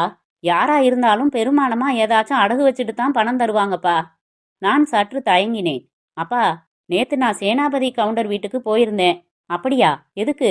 இன்னைய தேதிக்கு அசலும் வட்டியும் சேர்த்து நாம தர வேண்டிய கடன் எவ்வளவு இருக்குன்னு கணக்கு பாக்குறதுக்கு. என்கிட்ட கேட்டா சொல்லிட்டு போறேன். நானும் கணக்கு எழுதி வச்சிருக்கேனேப்பா. நான் இன்னொரு கணக்கு போட்டு பார்த்துட்டு வந்திருக்கேன்ப்பா. என்ன அது? இந்த நிலத்தை இன்னைக்கு உள்ள விலை நிலவரப்படி கணக்கு போட்டு கவுண்டரே எடுத்துக்கிட்டாருன்னா கடன் போக மிச்சம் கைக்கு எவ்வளவு தொகை கிடைக்கும்னு ஒரு கணக்கு போட்டோம்ப்பா. பதறி போனார் அப்பா. என்னது, நிலத்தை விற்கிறதா? சும்மா ஒரு கணக்கு தானேப்பா. சரி சொல்லு என்றார் முகத்தை என்று வைத்துக்கொண்டு. கடன் வட்டி போக நம்ம கைக்கு 70,000 கிடைக்கிற மாதிரி இருக்குப்பா. கல்யாண செலவு வைத்திய செலவு போக மிச்ச பணத்துல ராசு கவுண்டரோட கடையில ஒரு தொழில் ஆரம்பிக்கலாம்ப்பா. கொஞ்ச வருஷத்துல பணம் சம்பாரிச்சு மறுபடி நிலம் வாங்கிடலாம்ப்பா. சொந்த வீடு வாங்கலாம். என்ன நம்புங்க, தொழில் வச்சு முன்னேற முடியும்னு ரொம்ப உறுதியா இருக்கேன். அதெல்லாம் சரி, நிலத்தை விற்கிறதுன்னா மனசுக்கு கஷ்டமாதான்ப்பா இருக்கும். ஆனா நமக்கு வேற வழி இல்ல. எப்படியும் மங்கைக்கு கல்யாணம் செஞ்சுதானே ஆகணும். எப்படியும் அம்மாவுக்கு ஆப்ரேஷன் செஞ்சுதானே ஆகணும். இதெல்லாம் தவிர்க்கவும் முடியாது. உடனடியாகவும் செய்ய வேண்டிய விஷயம் இல்லையாப்பா? ஆமா, வட்டி ஒரு பக்கம் ஏறிக்கிட்டே இருக்கிற சூழ்நிலையில நாம ரொம்ப தாமதமா தீர்மானிச்சா இப்ப கையில நிக்கிற தொகையே நாளைக்கு நிக்காதுப்பா. அப்பா மிகவும் மனம் சலித்து போய் எதுவும் பேசாமல் உட்கார்ந்திருந்தார். வயலை திரும்பி பார்த்தார். அவர் கண்கள் கலங்கின. கஷ்டமாத்தான் இருக்கும். எனக்கு இருக்கிற கஷ்டத்தை விட உங்க கஷ்டம் அதிகமா தான் இருக்கும். தினம் இந்த வயல்ல உரிமையோட வேலை செஞ்சுட்டு திடீர்னு இந்த வயல் உங்களோடது இல்லைன்னு சொன்னா தாங்கிக்க முடியாதுதான். ஆனா நான் நல்லா யோசிச்சு பார்த்துட்டேன். வேற எதுவும் யோசனை தோணலப்பா. அப்பா துண்டெடுத்து கண்களை ஒற்றிக்கொண்டார். அப்பா, நான் சேனாபதி கவுண்டர்கிட்ட ஒரு வேண்டுகோளும் வச்சிருக்கேன். என்ன அது? 1 வருஷமோ 2 வருஷமோ கழிச்சு இதே நிலத்தை நாங்க மறுபடி விலைக்கு கேட்டா அன்னைக்கு ஊர்ல என்ன விலை நிலவரமோ அப்படி போட்டு திரும்ப எங்களுக்கே கொடுத்துடணும்னு சொன்னேன். அதுக்கு அவர் என்ன சொன்னாரு? நான் விபரமா எடுத்து சொன்னதும் நம்ம சூழ்நிலைய புரிஞ்சுக்கிட்டாருப்பா. எப்ப நீங்க அந்த நிலத்தை விலைக்கு கேட்டாலும் தரேன்னு சொல்லிட்டாருப்பா. கொஞ்ச நாள் கழிச்சு நம்மால மறுபடி நிலத்தை மீட்டுட முடியும் தானேப்பா? குரல் அடைக்க கேட்டார் அப்பா. நிச்சயமா என்றேன் உறுதியான குரலில். அத்தியாயம் 12. காரியங்கள் துரிதமாக நிகழ்ந்தன. ரெஜிஸ்ட்ரார் ஆபீஸில் அப்பா பத்திரத்தில் கையெழுத்து போட்ட பிறகு அழுதுவிட சேனாபதி கவுண்டரே ரொம்பவும் சமாதானப்படுத்த நேரிட்டது. கடன் வட்டி போக அவர் கொடுத்த தொகையை வங்கியில் கணக்கு துவங்கி போட்டு வைத்தேன். ராசு கவுண்டரை பார்த்து அவர் கடையை நான் வாடகைக்கு எடுத்துக்கொள்வதாகவும் என்ன தொழில் செய்வதென்பதை மட்டும் இன்னும் தீர்மானிக்கவில்லை என்றும் சொல்லிவிட்டு வந்தேன். திண்டுக்கல்லுக்கு நானும் அப்பாவுமாக சென்று துரைபாண்டி மாமாவை பார்த்தோம். ஆஸ்பத்திரிக்கு தகவல் சொல்லி அனுப்பி தன் பையனை வரவழைத்தார். மாப்பிள்ளை லட்சணமாக இருந்தான். கைகளை கட்டிக்கொண்டு தன் அப்பாவின் எதிரில் கடைசி வரை உட்காராமல் நின்றபடியே பேசினான். பேச்சில் மரியாதையும் கண்ணியமும் தெளிவும் இருந்தது. இப்ப நான் பார்த்துட்டு இருக்கிற கம்பவுண்டர் வேலைய நான் தற்காலிகமாக தான் நினச்சிக்கிட்டு இருக்கேன். எனக்கு ரியல் எஸ்டேட் பிஸ்னஸ் பூரா தெரியும். என் ஃப்ரெண்டு ஒருத்தன் டாக்குமெண்ட் ரைட்டரா இருக்கான். என் வேலை நேரம் போக அவன் ஆஃபீஸில் தான் உட்காந்துருப்பேன். அங்கே வர்ற பத்திரங்கள் எல்லாம் படிச்சு சகலவிதமான வில்லங்கங்கள் விவகாரங்கள் எல்லாம் அத்துப்படி ஆயிடுச்சு. வாய்ப்பும் வசதியும் கூடி வர்றப்ப நிலம் வாங்கி பிளாட்டு பிரித்து விற்கிற அந்த தொழில் செய்யணும்னு நினச்சிக்கிட்டு இருக்கேன் என்று அவன் சொன்னது எனக்கு பிடித்திருந்தது. பெண் பார்க்க எப்போது வருகிறீர்கள் என்று கேட்டு அவர்கள் தேதி சொல்ல புறப்பட்டு ஊருக்கு வந்து மங்கையை கிண்டல் செய்ய துவங்கினேன். உனக்கென்னம்மா, ஏதாச்சும் உடம்புக்கு முடியலன்னா டாக்டர் கிட்ட போக வேண்டியதில்ல, உன் புருஷனே மருந்து கொடுத்துருவாரு. போனா என்று சினுங்கினாள். மங்கை, எனக்கு அவரை பிடிச்சிருக்குமா. மிக இல்லாம பேசுறாரு. அலட்டல் பந்தா இதெல்லாம் இல்ல. இதை விட தனக்குன்னு ஒரு லட்சியம் வச்சிருக்காரு. ஒரு வேலை தான் பார்த்துட்டு இருக்கோமே, சம்பளம் தான் வருதேன்னு செட்டில் ஆயிடாம கனவுகள் வச்சிருக்காரு. எதிர்கால திட்டங்கள் வச்சிருக்காரு. நிச்சயம் சாதிப்பாருமா. ரொம்ப பெரிய அளவுல வருவார்னு எனக்கு படுது மங்கை என்றேன். சொன்னபடி 1 வாரம் கழித்து திண்டுக்கல்லில் இருந்து மொத்தம் 14 பேர் பெண் பார்க்க வந்தார்கள். மங்கையிடம் தனியாக பேச வேண்டும் என்றெல்லாம் கேட்காமல், எனக்கு பிடிச்சிருக்கு, மேற்கொண்டு பேசுங்க என்று சபையில் தெளிவாக சொல்லிவிட்டார் மாப்பிள்ளை. தட்டு மாற்றிக்கொண்டு திருமணம் நிச்சயம் செய்யப்பட்டது. முகூர்த்த தேதியை குறிப்பிட்டு லக்ன பத்திரிகை எழுதப்பட்டது. 40 தினங்கள் தள்ளி முகூர்த்த தேதி இருந்தது. நான் முதல் காரியமாக கிருஷ்ணமூர்த்தியுடன் சேர்ந்து அலைந்து கல்யாண சத்திரம் முடிவு செய்து அட்வான்ஸ் கொடுத்தேன். புரோகிதர் சமையல்காரர் இருவரையும் அந்த தேதிக்கு ஃபிக்ஸ் செய்தேன். டாக்டரை சந்தித்து அம்மாவின் உடல்நிலை குறித்து பேசினேன். 10 நாள் ஆஸ்பத்திரியில இருக்கணும்னு சொன்னீங்க.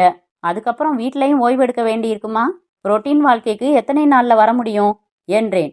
வீட்டில் 2 வார ஓய்வுல இருக்கணும், அப்புறம் நார்மல் ஆயிடலாம் என்றார் டாக்டர்.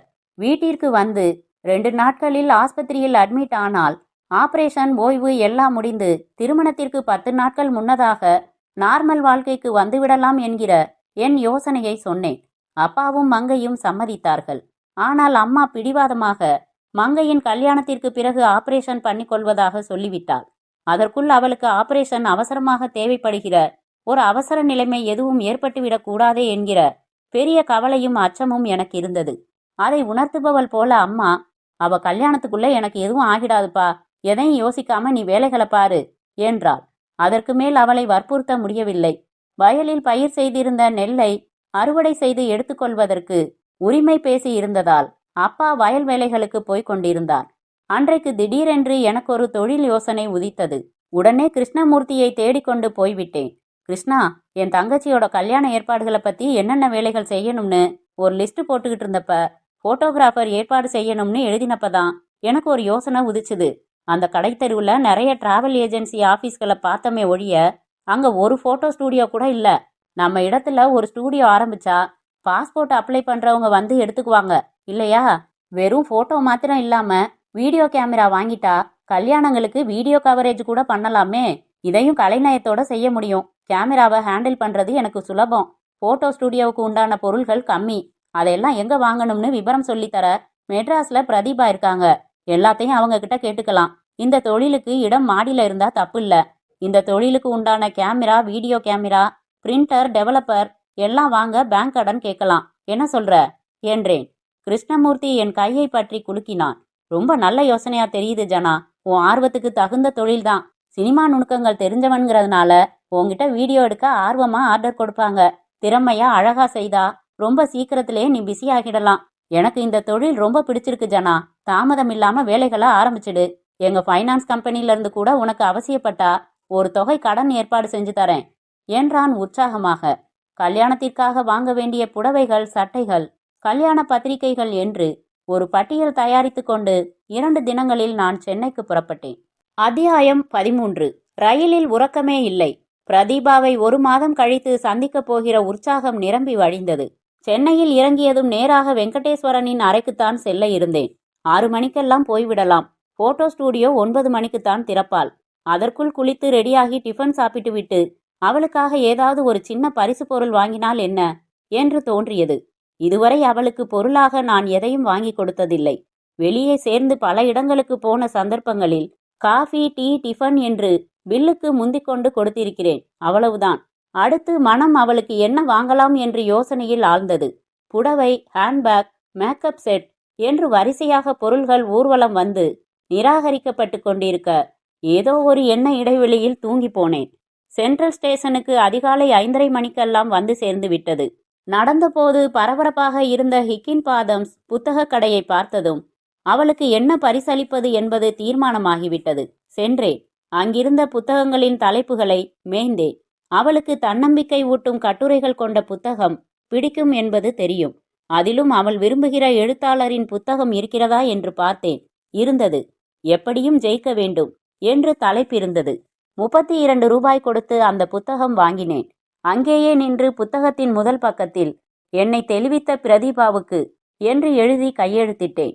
ஆட்டோவில் மாம்பழத்திற்கு பயணப்பட்ட போது புத்தகத்தின் ஆரம்ப வரிகளை படிக்க துவங்கினேன். வாழ்க்கையில் நினைத்த லட்சியங்களில், விரும்பும் கனவுகளில் ஜெயிக்க வேண்டும் என்பதுதான் ஒவ்வொரு மனிதனின் ஆசையாகவும் இருக்கும். தோற்றுப்போக வேண்டும் என்று யாரும் நினைத்து கொண்டு ஒரு ஆட்டத்தை துவங்குவதில்லை. ஆனால் சிலர் ஜெயிக்கிறார்கள், சிலர் தோற்கிறார்கள். எப்படி ஜெயிக்கிறார்கள், ஏன் தோற்கிறார்கள்? ஒருவன் ஜெயிக்க வேண்டும் என்றால் ஒருவன் தோற்க வேண்டும் என்பது இயல்பு நியதியாக இருக்கலாம். என்றாலும் யாருக்கும் ஜெயிக்கிற பிரிவில் இருக்கத்தானே விருப்பம். ஜெயிக்க விரும்புகிறவனுக்கு ஜெயிக்க வேண்டும் என்கிற ஆர்வம் இருந்தால் மட்டும் போதாது. எப்படியும் ஜெயிக்க வேண்டும் என்கிற வெறி வேண்டும். ஆர்வத்திற்கும் வெறிக்கும் ஏராளமான வித்தியாசம் இருக்கிறது. வெறிக்கு அடிப்படை ஆர்வம் என்பதை மறுக்க முடியாது. ஆர்வம் என்பது அக்கினி குஞ்சு. வெறி என்பது கொழுந்து விட்டு எரியும் தீ. தீக்குச்சி நெருப்புதான் விறகின் நெருப்பாகிறது. ஆனால் தீக்குச்சி கொளுத்தி பிடித்து அந்த நெருப்பில் சமையல் செய்ய முடியுமா? அதை விறகில் போட்டு தீயை பெரிதாக வளர்த்த பிறகுதானே சமையல் நடக்கிறது. ஆக வெறி என்பது பெருந்தீ. சரி, ஒரு கல்யாண சத்திரத்தில் 500 பேருக்கு பெரிய பெரிய அண்டாவில் சமைக்க வேண்டியிருக்கிறது. அப்போது வீட்டு சமையலுக்காக வைத்திருக்கும் விறகு அந்த சமையலுக்கு போதுமா? அங்கே இன்னும் விறகுகளை அடுக்கி இன்னும் பெரிய தீ அவசியப்படுகிறதல்லவா? சரி, ஒரு இரும்பை உருக்கும் தொழிற்சாலை. அங்கே இரும்பு உருக்கப்பட்டு கம்பிகளாகிறது. இரும்பை உருக்குவதற்கு கல்யாண சத்திரத்தில் செய்தது போல 20 விறகுகளை அடுக்கி பற்ற வைத்தால் போதுமா? உருகிவிடுமா இரும்பு? அங்கே மகா மகா தீ அவசியமாகிறது என்பதை உணர்கிறீர்களா? இதிலிருந்து என்ன புரிகிறது? நாம் கூறிய ஆர்வத்திலிருந்து வளர்க்கப்படும் வெறியும் கூட எங்கே எவ்வளவு அவசியமோ அங்கே அந்த அளவிற்கு வளர்க்கப்பட வேண்டும் என்பதுதானே. ஒருவன் தினம் 10 ரூபாய் சம்பாதிக்கிறான். அவனுக்கு 15 ரூபாய் சம்பாதிக்க வேண்டும் என்று விருப்பம் இருந்தால் அங்கே ஓரளவு வெறி போதும். ஒரு நாளைக்கு 1000 ரூபாய் சம்பாதிக்க வேண்டும் என்று ஆசை இருந்தால் அந்த அளவிற்கு வெறியையும் அதிகப்படுத்த வேண்டும். வெறி என்றால் வெறும் வெறித்தனத்தை மட்டும் வைத்துக்கொண்டு என்ன செய்வது? அந்த வெறி, விவேகம், புத்திசாலித்தனம் இவற்றை கொண்டு முறைப்படுத்தப்பட வேண்டும். நாம் சொன்ன தீயை அதன் இஷ்டத்திற்கு விட்டு விடுகிறோமா? அடுப்பு என்கிற ஒரு அமைப்புக்குள் எரிய விடுவதால் தானே தீயின் பலனை சமையலுக்கு பயன்படுத்த முடிகிறது. வெறி என்னும் தீயை முறைப்படுத்துவது எப்படி என்று இப்போது பார்க்கலாம் என்று படிக்க படிக்க மிகவும் சிந்தனையை தூண்டுவதாக, நம்பிக்கை அளிப்பதாக அந்த கட்டுரை தொடர்ந்தது. மாம்பழம் வந்து நான் தங்கியிருந்த அறைக்கு வந்து கதவு தட்டினேன். தூக்க கலக்கமாய் கதவு திறந்த வெங்கடேஸ்வரன், அட வாயா ஜனா, எப்படி இருக்க என்றான். நல்லா இருக்கேன், நீ என்று அவனை விசாரித்தேன். கொஞ்ச நேரம் பேசிக்கொண்டிருந்தோம். அவனை 7 மணிக்கு எழுப்ப சொல்லிவிட்டு மறுபடி உறங்கி போனான். நான் ஷேவ் செய்து கொண்டு குளித்தேன். உடை மாற்றி தலை சீவி 7 மணிக்கெல்லாம் ரெடியாகிவிட்டேன். வெங்கடேஸ்வரனை எழுப்பிவிட்டு நான் வெளியே சென்று ஹோட்டலில் டிஃபன் சாப்பிட்டேன். அறிமுகமான சப்ளையர், எங்க சார் கொஞ்ச நாளா ஆளையே காணோம் என்றார். ஊருக்கு போயிருந்தேன் என்றேன். சினிமா படம் எதுவும் பண்ணலையா சார்? பண்ணணும் என்றேன். வெளியே வந்து சிகரெட் பற்ற வைத்து கொண்டு நின்றபோது சாலையில் ஸ்கூட்டரில் சென்று கொண்டிருந்த புரொடக்ஷன் மேனேஜர் தேவராஜன் என்னை பார்த்து விட்டார். உடனே ஸ்கூட்டரை திருப்பி கொண்டு வந்து நிறுத்தி, என்ன ஜனா, திடீர்னு காணாம போயிட்டீங்க என்று ஸ்டாண்டு போட்டார். காணாம போகல சார், ஊருக்கு போயிட்டேன். 2 தடவை உங்களை தேடினேன் ஜனா. அப்படிங்களா? நம்ம ஜோதிராமன் இருக்காரே, சின்ன தங்கச்சி படம் எடுத்தாரே, அவர் மீடியம் பட்ஜெட்ல எல்லாம் புதுமுகமா போட்டு ஒரு லவ் சப்ஜெக்ட் பண்ணணும்னு சொன்னாரு. நான் உங்க பேரை சொன்னேன். சூரிய சுந்தர் படம் டிராப் ஆயிடுச்சேன்னு ராசி ஆங்கிள் சொன்னாரு. அவருக்கு 2 தடவை தட்டி போயிடுச்சு. எப்பவும் 3வது தடவை பிரமாதமா ஒர்க் அவுட் ஆகும் சார். அது இதுன்னு சொல்லி கன்வின்ஸ் பண்ணினேன். சரி கூட்டிட்டு வாங்கன்னாரு. வந்து பார்த்தா ஆளை காணோம். எப்போ வந்தீங்க? இன்னைக்கு காலையில தான். சாயங்காலம் 4 மணிக்கு ரெடியா இருக்கீங்களா? வந்து பிக்கப் பண்ணிக்கட்டுமா? ஜோதிராமனை பார்த்துடலாம். இல்லைங்க, நாளைக்கு நைட்டு ஊருக்கு புறப்படுறேன். அதுக்குள்ள முடிக்க வேண்டிய வேலைகள் நிறைய இருக்கு. தங்கச்சிக்கு கல்யாணம் நிச்சயமாகி இருக்கு. அப்படியா? ரொம்ப சந்தோஷம். கல்யாணம் முடிச்சிட்டு வந்துருவீங்கல்ல? இல்லைங்க, கொஞ்ச நாள் ஆகலாம். அங்க ஊர்ல போட்டோ ஸ்டூடியோவும் வீடியோ கவரேஜும் தொழில் செய்யலாம்னு தீர்மானிச்சு அதுக்கான வேலைகள்ல இறங்கிட்டேன். என்னையா பேத்தலா இருக்கு? ஓஹோன்னு பெரிய டைரக்டரா வர வேண்டிய ஆளுப்பா நீ. வீடியோ கவரேஜ் பண்ண போறியா? அது ஒன்றும் கேவலம் இல்லைங்க. சினிமால சான்ஸ் பிடிக்கிறது ஒரு போராட்டம் தான்னு தெரியாதா என்ன? ஒரு லெவலுக்கு வர்ற வரைக்கும் கொஞ்சம் ஏமாற்றங்கள் இருக்கத்தான் செய்யும். அதுக்காக இண்டஸ்ட்ரியே வேணாம்னு ஒதுங்கி போயிடுறதா? அப்புறம் மோகன்ராஜ் கிட்ட அத்தனை வருஷம் உழைச்சு தொழில் கத்துக்கிட்டதுக்கு என்ன அர்த்தம் இருக்கு? சான்ஸுக்காக அலைஞ்ச போராட்டம் எல்லாம் வேஸ்ட் ஆயிடுமேப்பா. ஒரு டைரக்டர் ஆகணுங்கிற ஆர்வமே செத்து போச்சா? இல்லைங்க, அது ஆர்வத்திலிருந்து வெறியா மாறி எத்தனையோ நாளாச்சு. அந்த வெறி இன்னும் இருக்கு, இப்பவும் இருக்கு. பூமிக்கடியில தண்ணி இருக்குன்னு உங்களுக்கு தெரியும் இல்லையா? எப்ப நினைச்சாலும் தோண்டி தண்ணி எடுக்க முடியும் இல்லையா? அப்படித்தான் என் வெறியும். அந்த நெருப்பு அணைஞ்சிடல, அணையாது. எனக்குள்ள அப்படியே இருக்கு. அதை எப்ப வெளியில எடுக்கணும்னு எனக்கு தெரியும். நடுவுல நான் செய்ய வேண்டிய கடமைகள் பொறுப்புகள் இருக்குங்க. வரேங்க என்று நடந்த என்னை வினோதமாக பார்த்தபடி ஸ்கூட்டரை ஸ்டார்ட் செய்தார் தேவராஜன். போட்டோ ஸ்டூடியோவுக்கு நான் நடந்தபோது கீழிருந்து பார்த்தபோது அது திறக்கப்பட்டு விட்டது தெரிந்தது. மாடிக்கு வந்து பிரதீபாவுக்காக வாங்கின அந்த புத்தகத்தை என் கையில் எடுத்துக்கொண்டு ஸ்டூடியோவுக்குள் நுழைந்த போது அங்கே பிரதீபா இல்லை, வேறு ஒரு இளைஞன் இருந்தான். வாங்க சார், என்ன போட்டோ எடுக்கணுமா என்றான். நான் தடுமாறி, இங்க பிரதீபான்னு என் கொழுந்தியாதான். அவங்க அக்காவை நான் கல்யாணம் பண்ணிக்கிட்டேன். இப்போ ஸ்டூடியோவை நான் தான் பார்த்துக்கிறேன். நீங்க? ஜனான்னு பேரு. பிரதீபாவுக்கு பழக்கம். அவங்கள பார்க்கணுமே. இப்போ அவங்க எங்க இருக்காங்க என்றேன், ஏமாற்றம் குரலில் வெளிப்பட்டு விடக்கூடாதென்று எச்சரிக்கையுடன். பிரதீபா இப்போ ஒரு எஸ்டிடி பூத்துல வேலை பார்க்கறா. இங்க இருந்து நேரா போனீங்கன்னா என்று வழி சொன்னான். அத்தியாயம் 14. அங்க ஊர்ல உள்ள சூழ்நிலை எதையுமே உங்களுக்கு தெரியப்படுத்தாம இருந்த உங்க அப்பா அம்மாவை நினைச்சாலே மனசு நெகிழுதுங்க ஜனா என்றாள் பிரதீபா. மேஜையில் வைக்கப்பட்ட காஃபியிலிருந்து புகை மெல்லிய கோடுகளாக உயர்ந்து அவள் முகத்தை லேசாக மறைத்தது. காட்டன் சேலை கட்டியிருந்தாள். எப்போதும் போல சிம்பிளான மேக்கப். முகத்தில்தான் பழைய உற்சாகம் குறைந்திருந்தது. நான் பண்ணின யோசனை சரிதானா பிரதீபா என்றேன் என் காஃபியை எடுத்து பருகியபடி. ரொம்ப சரிங்க ஜனா. தனக்காக வாழ்றதை விட மற்றவங்களுக்காக வாழ்றப்போ மனசுல கிடைக்கிற சந்தோஷம் இருக்கே, அது ரொம்ப தனிவிதம்.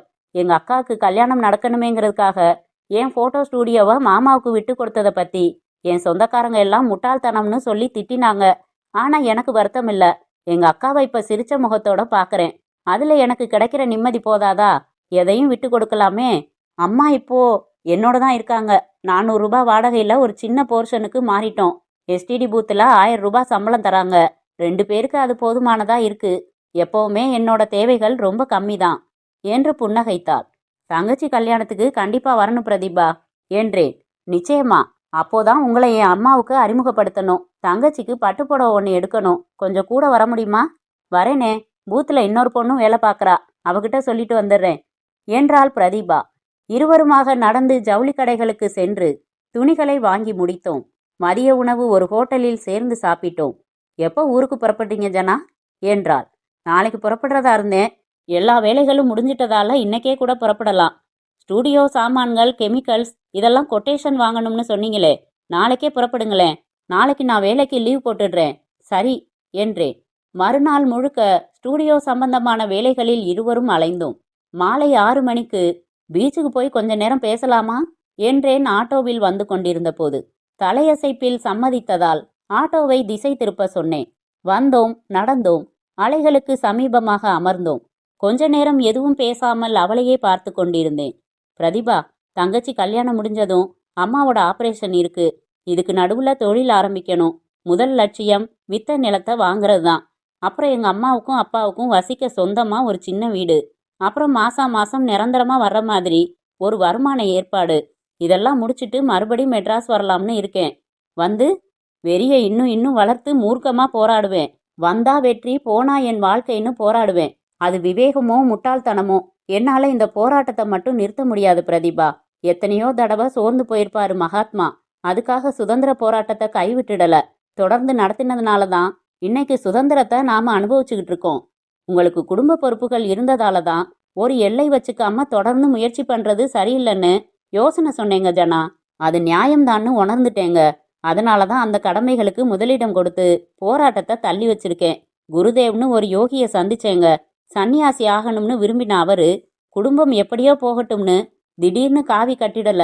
குடும்பத்துக்கு பொறுப்பானவனா இருந்து கடமைகளை செஞ்சுட்டு அப்புறம் பிரம்மச்சரியம் வாங்கியிருக்காரு. அதை அவர் சொன்னப்போ சிலிர்த்துட்டேங்க. ஆல் தி பெஸ்ட் ஜனா.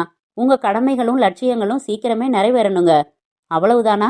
வெறும் வாழ்த்தோட சரியா என்றேன். வேற என்ன? சுதந்திர போராட்டத்துல ஈடுபட்ட காந்திஜி குடும்பத்தையும் கவனிச்சுக்கிட்டாரு. எனக்கும் ஒரு அன்பான இல்லற வாழ்க்கை வேணும் பிரதிபா. என்ன முழுசா புரிஞ்சுக்கிற அன்பான ஒரு பொண்ணு எனக்கு மனைவியா அமையணும்னு நினைக்கிறேன். அதுக்கும் என் வாழ்த்துக்கள் என்றாள்.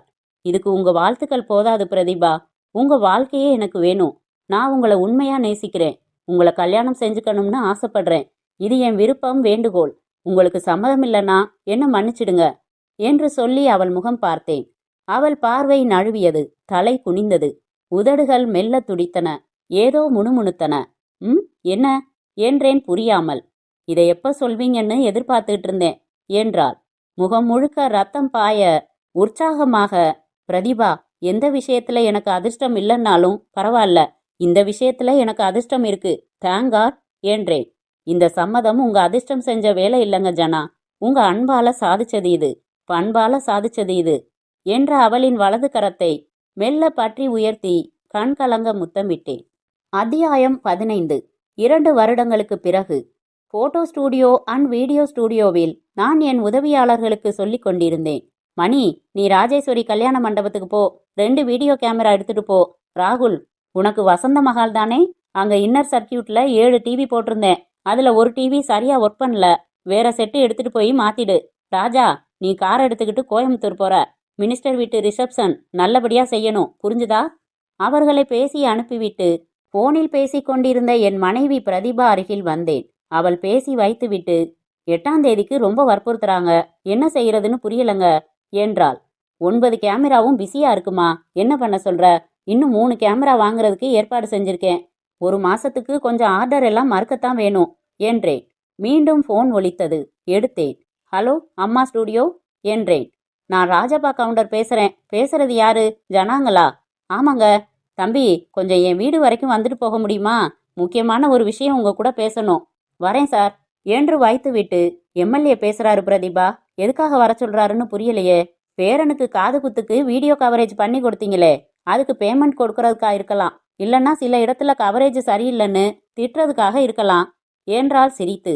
நான் ஹீரோ ஹோண்டா பைக்கை எடுத்துக்கொண்டு நேராக எம்எல்ஏ ராஜப்பா கவுண்டர் வீட்டுக்கு சென்றேன். வரவேற்று உட்கார வைத்து காஃபி கொடுத்தார். தம்பி, நேரா வந்துடுறேன். ஒரு சினிமா எடுக்கிறேன். 1 கோடி ரூபாய் திட்டம். புது டைரக்டரை போடலாம்னு நினச்சிக்கிட்டு இருந்தேன். அப்பதான் நீங்க நம்ம வீட்டு ஃபங்க்ஷன்ல எடுத்த வீடியோவை பார்த்தேன். பிரமாதப்படுத்தி இருந்தீங்க. விசாரிச்சா நீங்க மோகன்ராஜ் கிட்ட இருந்தவரு, குடும்பம்தான் முக்கியம்னு வந்துட்டவர்னு விவரம் சொன்னாங்க. உங்க திறமை ஒரு பக்கம் இருக்கட்டும், உங்க பிடிவாதமான லட்சியமும் நல்ல குணமும் பிடிச்சது தம்பி. தீர்மானிச்சிட்டேன். நீங்க தான் என் படத்துக்கு டைரக்டர். இந்தாங்க, இதுல 10,000 ரூபாய்க்கு அட்வான்ஸ் செக் இருக்கு என்றார். என்னால் சில வினாடிகள் நம்பவே முடியவில்லை. சிலிர்த்து போன நான் நடுங்கும் கைகளுடன் செக்கை பெற்றுக்கொண்டேன். பண்றேன் சார், பிரமாதமா பண்றேன் சார். நிச்சயம் ஜெயிப்பேன், எப்படியும் ஜெயிப்பேன் என்றேன் உற்சாகமாக. ரயில் புறப்பட இருந்தது. என்னை வழி அனுப்ப 100க்கும் அதிகமானவர்கள் வந்திருந்தார்கள். அம்மா, அப்பா, தங்கை, தங்கை கணவன், பிரதிபா, உறவினர்கள், நண்பர்கள், ஸ்டூடியோவில் வேலை பார்ப்பவர்கள், கஸ்டமர்கள் எம்எல்ஏ ஒரு பெரிய மாலையுடன் வந்து எனக்கு போட்டபோது எல்லோரும் கைத்தட்டினார்கள். பிரதீபா என் அருகில் வந்து, இங்க எந்த பிரச்சனையும் இல்ல, எல்லாத்தையும் நான் பாத்துக்கிறேன். உங்க முழு கவனமும் இப்ப இந்த ப்ராஜெக்ட்ல தான் இருக்கணும். அட்டகாசமா பண்ணுங்க என்றாள். கிருஷ்ணமூர்த்தி குருஜி குருதேவின் புகைப்படத்தை என் கையில் கொடுத்து, அவரோட ஆசீர்வாதம் எப்பவும் உனக்கு இருக்கும்டா, நிச்சயம் பெரிய வெற்றி படம் கொடுப்ப என்றான். அப்பா என்னை கட்டி அணைத்து கண் கலங்கினார். கொஞ்ச நாள்ல எல்லாரும் அங்க வந்துடுங்கப்பா, கண் கலங்காதீங்க, போயிட்டு வரேன் என்றேன். ரயில் மெதுவாக புறப்பட்டது. கையசைத்து கொண்டே இருந்தேன். முற்று.